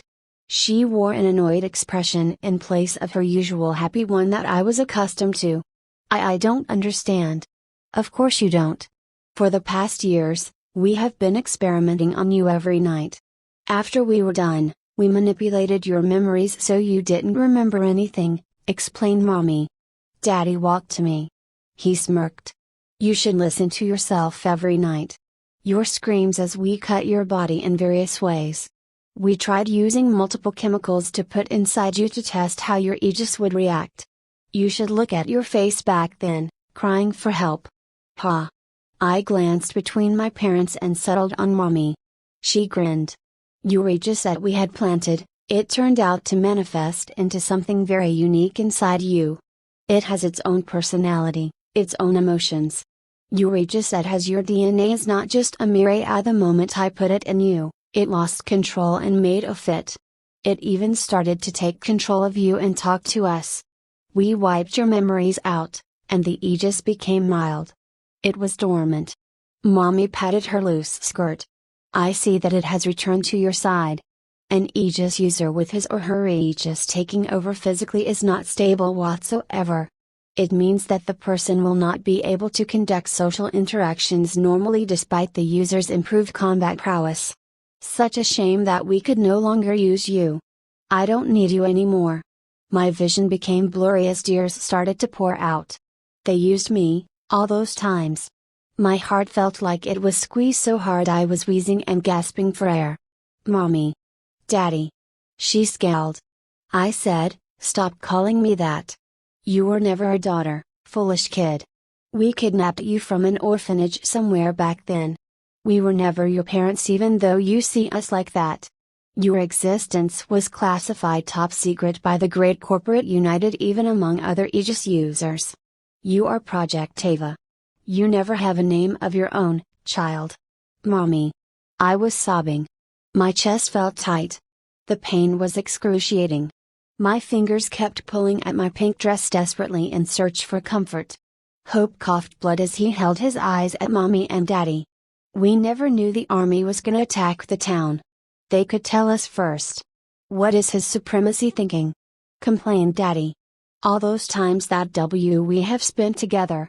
I paused. The memories came flooding in. Mommy smirked. We were just acting you silly. Every single night, we experimented on you, and during the day, you forgot what happened, so we forged fake personalities that you could trust. It's a countermeasure against your Aegis in case it went berserk. The cycle is repeated over and over. The way you behaved and acted as if nothing happened was laughable.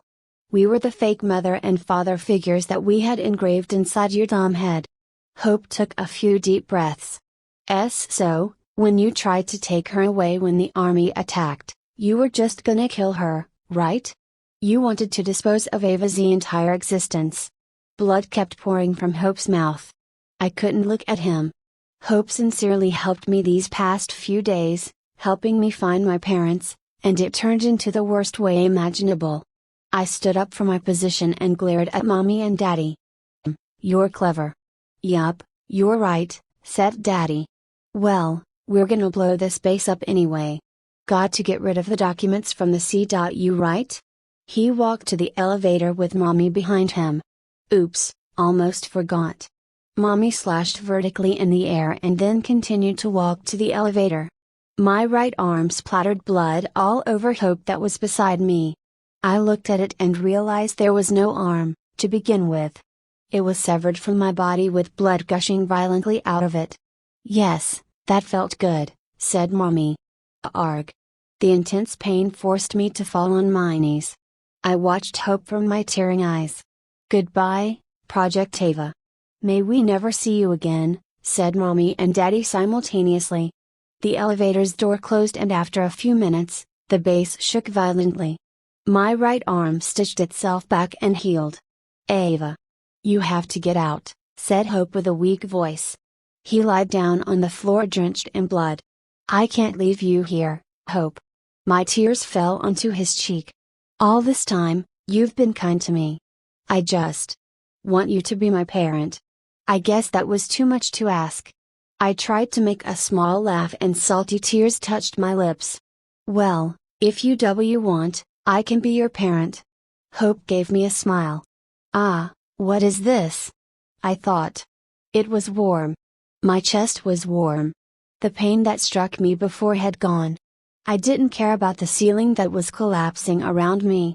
My eyes were only focused on him. A part of the ceiling crashed on top of me and my body collapsed. I couldn't see anything. I couldn't feel my body. No, my lower body was crushed under the rubble. Hope, where are you?" I couldn't see him. My hands desperately trying to reach Hope, but there's only rubble. Hope was not there. I saw darkness, everlasting darkness. Have my eyes given up on me? I thought. Why did this have to happen? I said softly. Hope was very kind to me. My parents hurt him. They betrayed me and my memories. What is real, anymore? I found myself shouting and yelling after that. Hope. Hope. I kept calling my parents' name. Don't leave me. A memory of when Hope was beside me in the convenience store waiting for me to sleep crossed my mind. He cared for me in a way that any stranger wouldn't. He promised me and didn't give up in trying to fulfill them. He understood my pain. Hope was there for me when I needed him. In the end, we spent so little time together that I wished the few days I was with him were filled with activities that a father and his daughter would do. I wanted to be with him more than ever. I wanted to be with him forever. Hope is my parent. Hope is my father. Hope is my daddy. Hope is my papa. My throat was tight. I only love you, Papa. You're the only one. You're my only hope in this cruel world. My consciousness was fading. I remembered that time when Hope patted my head with a huge smile on his face. The memory was so warm, it put me at ease. His face was the only thing on my mind. Papa. Then, it struck me. I hated Alicia and Bart. They were evil, and they manipulated me. The soldiers were evil. They killed innocent people. The great corporate United was evil. They were selfish. Grandpa was evil. He used me and hurt Hope. Beatrice was evil. She hurt me and Hope. Enkild was evil. He hurt me. I hated my Aegis. It killed people. It made me suffer. I hated everyone. I hated everyone with my very being. I hated all of them. I hated everything. I wished that they died in the worst possible ways. My heart was filled with so much hatred, and I let it consume me. Rage took over my body, as abhorrence filled its flesh. Loathing threaded into the fibers of my being, as utter resentment seeped into my skin. Enmity crept into my mind, as revulsion blinded me. The scent of repugnance clogged my senses, as animosity tainted my heart. Fury encompassed my being. With it, I felt a red haze began to envelop my already irrational mind. A carnal urge to savor the heat of warm, red blood filled me with a foreign ecstasy. Those sensations, I took it in greedily. Chapter 23. Gilfalami, Extra Chapter. The year 2031, November, 23 p.m. somewhere in Chad, Africa. Looking at the slaves in front of me dancing, drinking grape juices, laughing, and talking with no concern of the world around them made me sick. The sight was nothing but pure vomit forcing itself down my throat. It was sickening, indeed. A young girl assumed to be the age of 15 or so, handed me a cup of grape juice. She was wearing a simple, pale blue dress. Her forehead was sweating and her hands trembled as she held the cup in her hands. Here you go, master. It's tea, the drink that you wanted. I looked at her from my elaborate chair made from ebony. Do you expect me to drink that? She bit her lip. My master, you said you wanted this drink. I did say that. But, I don't remember saying that I have to be the one who drinks it, slave. So, I leave it here on this tea table, master? She almost put the cup on the ebony table in front of me, and I stopped her. No, I don't want it. I asked you to bring me that drink because I want you to drink it, I said. Okay. I'll drink it, master.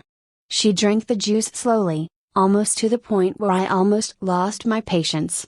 I wanted her to drink it, and she did it so slow. Slave. Drink it faster. I yelled. She drank it in 2 huge gulps and looked at me. Her eyes almost tearing up. Sorry, master. Forgive me.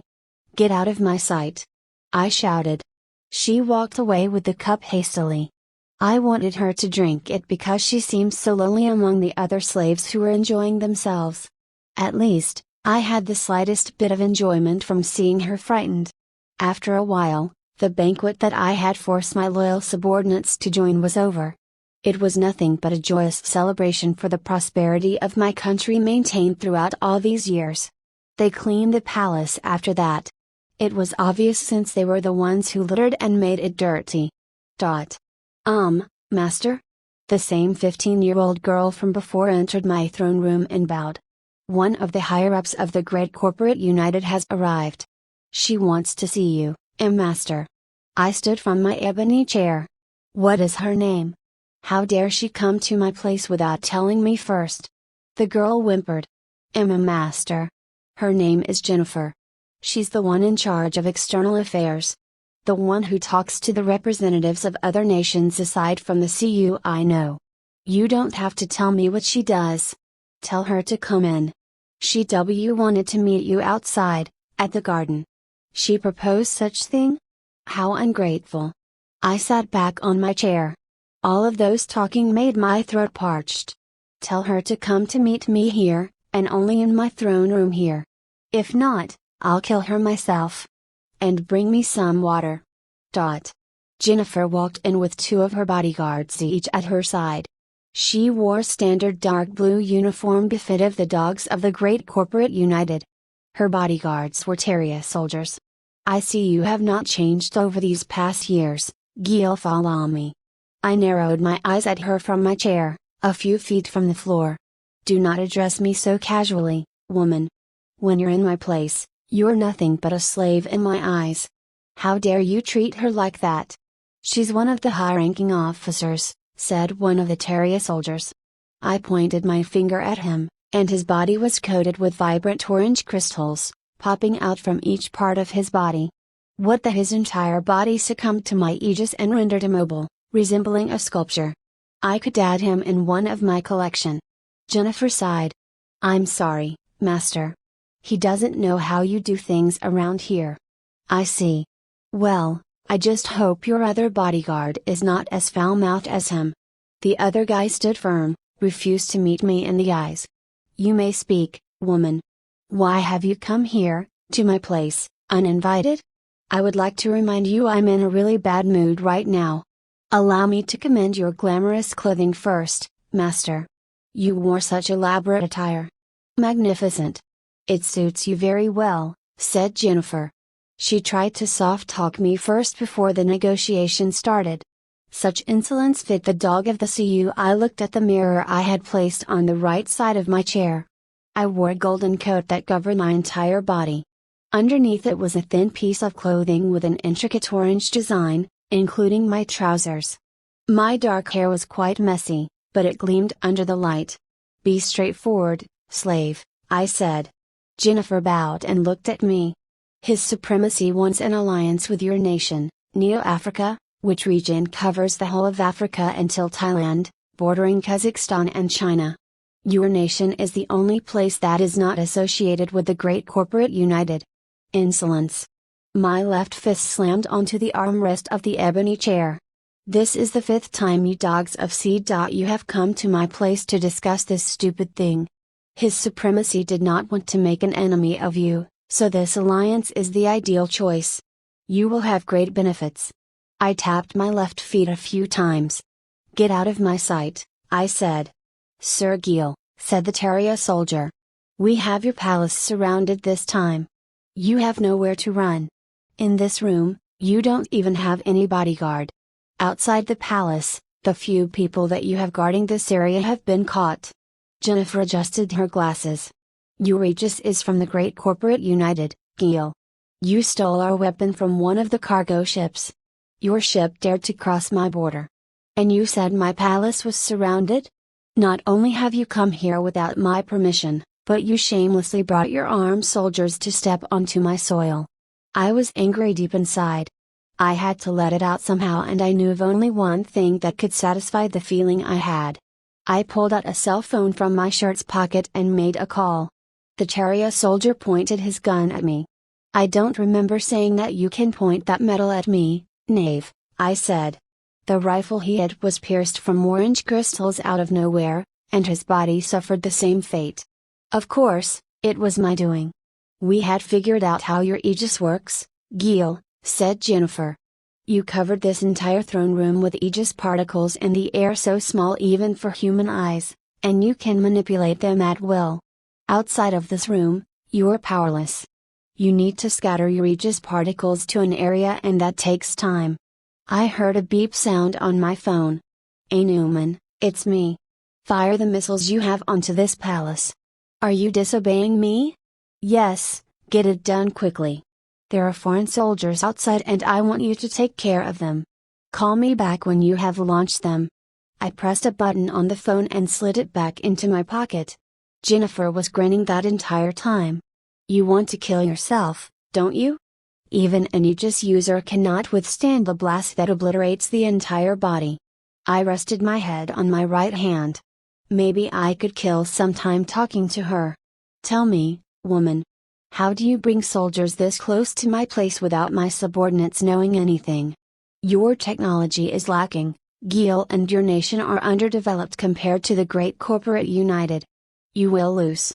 "I see. You have an invisible Taria airship with you. How convenient. Entertain me, woman. Why are you here instead of joining your comrades out there?" "I hope to achieve a peaceful way of doing this," said Jennifer. "How nice of you. Please surrender, Gil. Even you cannot take on 8 Vasquez by yourself." I was silent.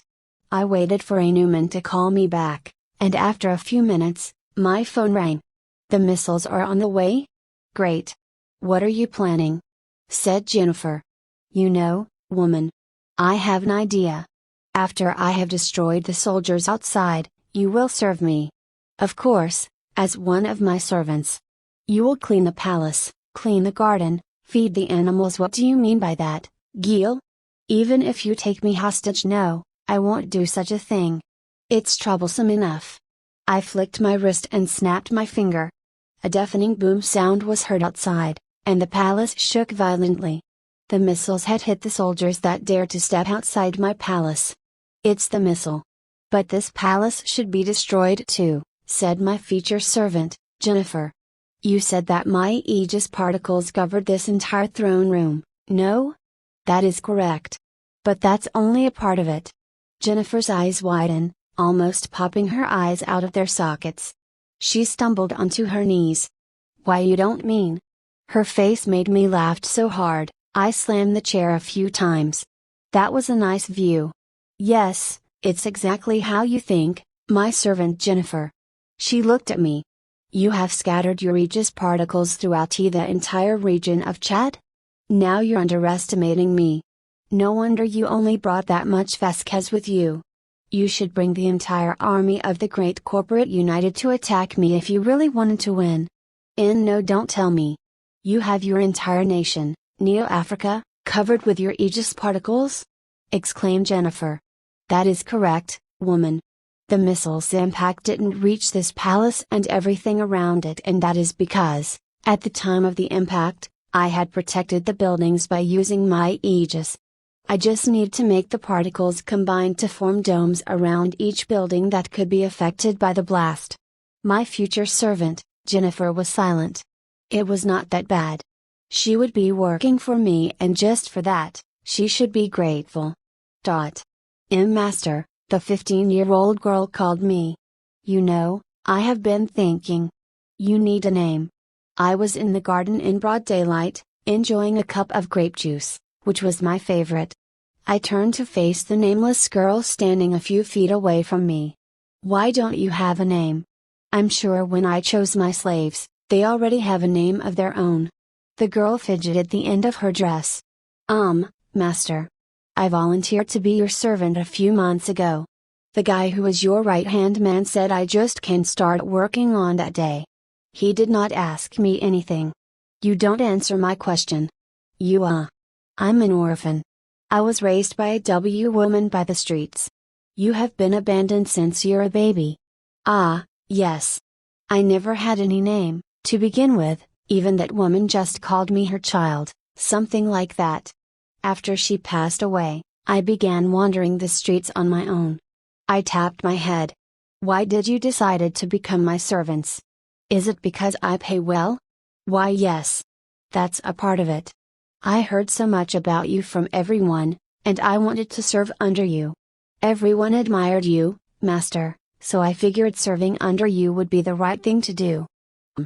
You're sincere. I like that. Her face reddened. Thank you, Master. An inspiration flashed through my mind. I clapped my hands once. I know. I'm going to name you Amaryllis. Thank you, Master. If I may ask, my master, what does the name mean? I stood from my chair and began to walk back inside the palace. It means, to sparkle. Why do you give me such name, Master? I do not deserve it. She walked behind me hurriedly. I already gave you the name, so you should accept it. Your behavior suits the name. In your own way, you brighten up the people around you. Amaryllis was astounded. Did I manage to brighten you up too, Master? I gave her a stern look. No, I just saw a lot of men seem to take a liking to you. Maybe I can sell you in an auction. No, Master. You dare defy me, Amaryllis? No, I'm sorry, Master. For whatever reason, she was smiling. It was the opposite of apologizing. She was a strange girl. This world was strange, to begin with, so its inhabitants were bound to share that too. I gestured at her to clean up the garden, and she moved. I watched as her feet tripped and she fell face first onto the grass. A slave is bound to be an idiot, huh? You give them a little bit of praise, and they start to work hard for you.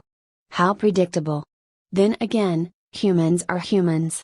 They follow that same pattern over and over, I muttered. I walked into a hallway and my mind reminded me of something important. Oh, I forgot to check on Jennifer. She must be halfway done cleaning the throne room by now along with the other servants. My feet changed its course and shuffled slowly towards the throne room. Chapter 24. Derek Jones. Extra Chapter. The year 2031, December 15 p.m. Great Corporate United's Military HQ, Sweden. The headquarters of the Great Corporate United's main military force was majestic. It was otherworldly. An enormous metal front door made out of pure titanium stood proudly in front of me. The walls and pillars of the building had fine, intricate designs weaved on them. It was an honor to be invited by the right-hand man of His Supremacy to this place. Your Private Derek Jones of Squad 4. Your former leader was Sergeant Campbell, yes? Said a soldier in golden gears. He was checking my I.D and browsed the military database with his A.I watch. He scrolled down the square hologram that was displayed by the watch and nodded at me. Yes, sir. It was unfortunate what happened to him, I said softly. The news of Sergeant Campbell's status as KIA during the fight against the resistance was shocking. 2 months had passed since the fall of our temporary base at Mansell Island. Sergeant Campbell was an excellent leader of our team. I could not believe he died. He was much more capable than any commanders and leaders that I knew. You're lucky to get out of Mansell Island alive. Our base there was completely destroyed, said the guard as he scrolled the square hologram. I was sent to Greece a day after we attacked the island. Is there any order to retake that place? I don't think so. I mean, it was not His Supremacy who ordered the attack. It was his daughter. I remembered it was something about the island's town chief pissing her off, something like that. Oh, I see. Though, if His Supremacy wants it, he can just take back that little island. It was his generosity that allowed that place to remain neutral in the first place, I said. Yeah. We've got Neo-Africa to worry about. It would not be long before His Supremacy's objective to unify the world to come true. The guard whispered to his earpiece and the titanium door opened slowly. Seeing such a huge door opened before my eyes filled me with anticipation, and a bit of anxiety. I was ushered in by 2 other guards to the headquarters meeting room. They opened the door for me and I entered. A long sleek table filled almost the entire space with chairs at every section of the table. His Supremacy was not in the room, but there were a few faces that I did not recognize except Relly Fernandez. He was His Supremacy's right-hand man. He wore the standard Great Corporate United military uniform, a golden watch, and an eye patch over his right eye. His dark hair was tied into a ponytail. He sat at the edge of the table. There were 2 other people besides him. One of them was a woman that constantly looking at me with bizarre eyes. Her grin was unhumanly wide and her teeth were abnormally sharp, like a tiger. Her dark hair was unruly and too long by the military standard. She had yellow eyes, which I assumed were contacts. Even that was not allowed by the military. The man, however, had his face covered with a blue military hat. Was he sleeping? I thought. Both of the new individuals wore our standard military uniforms. Sir. Private Derek Jones of Squad 4. Reporting. I saluted at Sir Relly and he gestured for me to take a seat near the weird woman.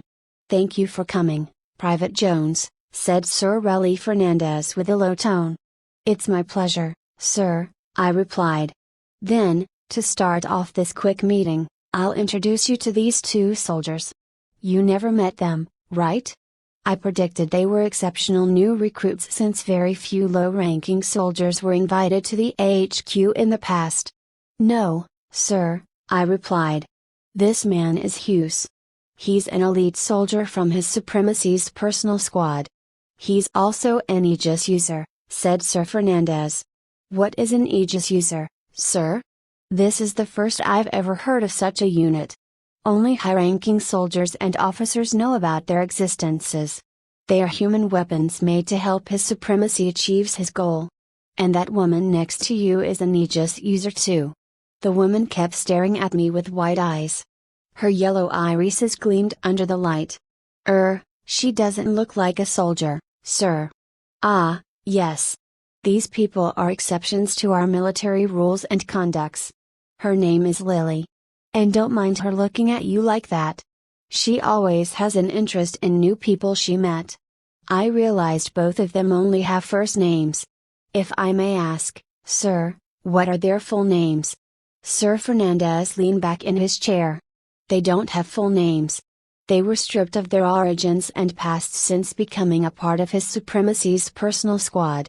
He glanced at both of them before looking at me with stern eyes. I assume you know why you are called here, Private Jones. I nodded at Sir Fernandez's statement. I will be part of a secret operation. That's the only thing I knew, sir, I stated. That's correct. This operation will be carried out in Kazakhstan, where you are required to quell and eliminate the mass rebellion going on there right now. A mass rebellion. Since the defeat of our army at Mansell Island, the rebellions were getting more and more critical. Will you be joining the operation, sir? I will, but only as a backup.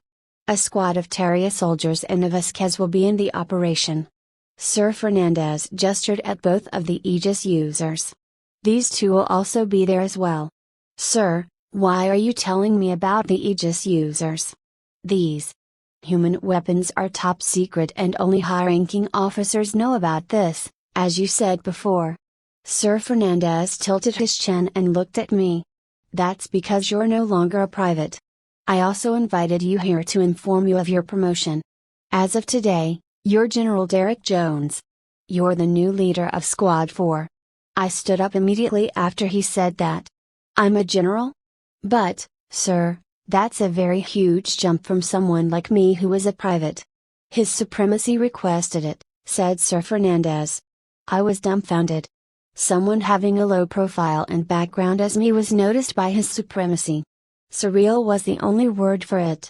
Before you ask why, General. Your deeds and achievement in Greece were recognized by His Supremacy. You are an astounding soldier. Sir Fernandez moved to the door. But don't forget. Both of them are more high-ranking than you. They served under His Supremacy and answered to him directly. He walked out of the meeting room and Sir Hughes followed him. I was left with the odd woman who was my superior. She still had her mad eyes on me, as if she saw me as her prey. Ma'am. How may I help you? I asked Sir Lily. She did not say anything and started to walk out of the meeting room too. Nice to meet you, Jones, hissed Sir Lily while she was at the door. Her eyes were leering at me. A few moments later, she closed the door behind her with a loud thud. I was alone in the meeting room. Human weapons that served under His Supremacy were a squad of Aegis users. I never knew the great corporate United had started to create human weapons, and be successful at it. Human weapons that are stripped of everything, huh? I muttered. I walked down the streets of Sweden's capital city, Stockholm. I volunteered to do a patrol for one of my colleagues since he had to go back to his hometown on the same day. For me, the scenery was about the same every day with people bustling around the main streets and soldiers patrolling every inch of alleys and narrow pathways. A few soldiers saluted at me as I patrolled. Wait, did the news spread already? I thought. It was only yesterday that I was officially promoted to the rank of general, and the day after that, everyone already knew. Sir. A patrol came to me in a hurry. From the looks of his face, something had happened in the area. What is it? An old man attempted an assault towards another patrol. An old man? I don't think he can be that much of a threat to a soldier. He rubbed his forehead. He has a gun, sir. A civilian possessed a gun and it was an old man to boot. Take me there. Don't come near me. I'll shoot. An old man was holding a pistol nervously at a few soldiers. They were trying to calm him down and take the gun away, but the old man grew more desperate as time passed. The patrol from before led me to one of the streets in Mary E. Burke of Kungsholmen borough. The old man was certainly panicking over something. I shouted an order to the surrounding soldiers and they backed off. I approached the old man cautiously with his gun in mind. I said, "Don't come near me," yelled the old man. I raised both of my arms above my shoulders. As you can see, I'm not carrying any weapons with me. Please, talk to me, mister. Talk? Don't you soldiers dare say that word. He moved a few steps back. You didn't even reason or give any kind of excuse when you barged into my house. Soldiers barging in a house? Care to tell me more, mister? I'm interested in what you just said. Don't you act dumb. You barged into my house and kidnapped my daughter. What? I haven't heard from her since. You took my precious daughter away from me. The old man had his gun lowered. You must have been mistaken. Those actions clearly violate our conduct. Without a search warrant, police officers are not allowed to enter a civilian's house, much less a soldier at that. But to kidnap is something else entirely. I could not believe the old man, He was not lying judging from how he acted. A high-ranking officer must have abused his or her power to carry out something like that. Don't you act like you don't know. You guys have been kidnapping women and young girls from their homes. You use them as your tools. Everyone knows that. Those are rumors, mister. You must not blindly accept them, I said with a restrained voice. Blindly accept? Have you not heard what I just said? You kidnapped my daughter in my own place. I saw it with my own eyes. You soldiers are corrupt. The government is corrupt. You do whatever you like and no one can do anything since you all are the ones in power. You treated people unfairly. Unify the world? More like destroying the world, that's more accurate. The rumors had spread for a while, but to think that it was true all along was a bit frustrating. An officer who used his or her power for such things cannot be forgiven.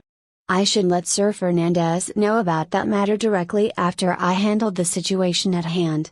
The old man closed his eyes and collapsed suddenly in front of me. I was startled. What just happened?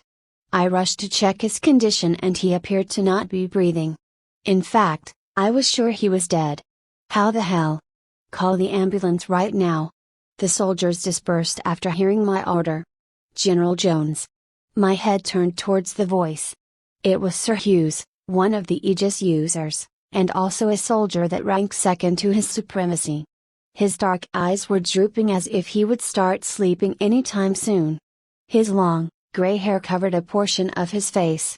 What happened to that old man? Don't tell me he's also joining one of the rebellions? We have plenty on our hands right now. He tapped my shoulder and looked at the old man. For a second, I thought I saw a speck of what seemed like a diamond on his right hand and it disappeared. Sir. He suddenly collapsed and stopped breathing. I'm afraid he's already dead. It could be a heart attack, I said. I see. A thought came to my mind. Sir, the victim said something about his daughter being kidnapped by the military. If I may be so bold, can you help me to look into this matter? Sir Hugh's eyes caught a glint. Do you believe the old man, Jones? I'm not sure myself. But he said he bore witness to such incident and I thought it was worth investigating. Rumors can be spread easily to the common folk. Sometimes, they would even try to fabricate evidence in order to prove such rumors. I was taken aback by his statement. Surely an old man would not have that kind of thinking. Are you suggesting he was lying, sir? I was just stating the obvious, Jones. Of course, I'll look into this matter on your behalf. You should continue your patrol. With just that, Sir Hughes left the scene and vanished into the stream of people. Wait, I don't think anyone knew that I was patrolling the area, except for a few soldiers that I met earlier. Not to mention, he arrived as if he was watching that whole thing unfolded and started to involve himself only after the old man collapsed. What am I thinking? I'm being suspicious of Sir Hughes, but for what reason? I brushed the idea off my mind and asked one of the nearby soldiers to assist the ambulance when they arrived. I continued to patrol Mary E. Burke district until late that evening. Something about Sir Hughes and the Aegis users kept bugging me for that entire patrol. And also the whole incident about the kidnapping of the old man's daughter by the soldiers. Chapter 25. Alice Garcia. Extra Chapter. The year 2032, January 9 A.M. somewhere in Mansell Island, Canada. A few months had passed since Saseva and Mr. Hope disappeared. The last memory I had of them was at the abandoned mine, where they were set to search the town chief's villa. Both of them did not come back the next morning. So, Mama and I decided to go out of that mine and found Papa's grave marked by Saseva. She felt something was wrong. We headed to the villa next but found dead people there. In spite of that, we had to go back, leaving the villa where Saseva could have set her foot onto. The town, on the other hand, was destroyed. Flames and rubble were everywhere within sight. A few airships departed away into the clouds, leaving the already destroyed military base to ruin.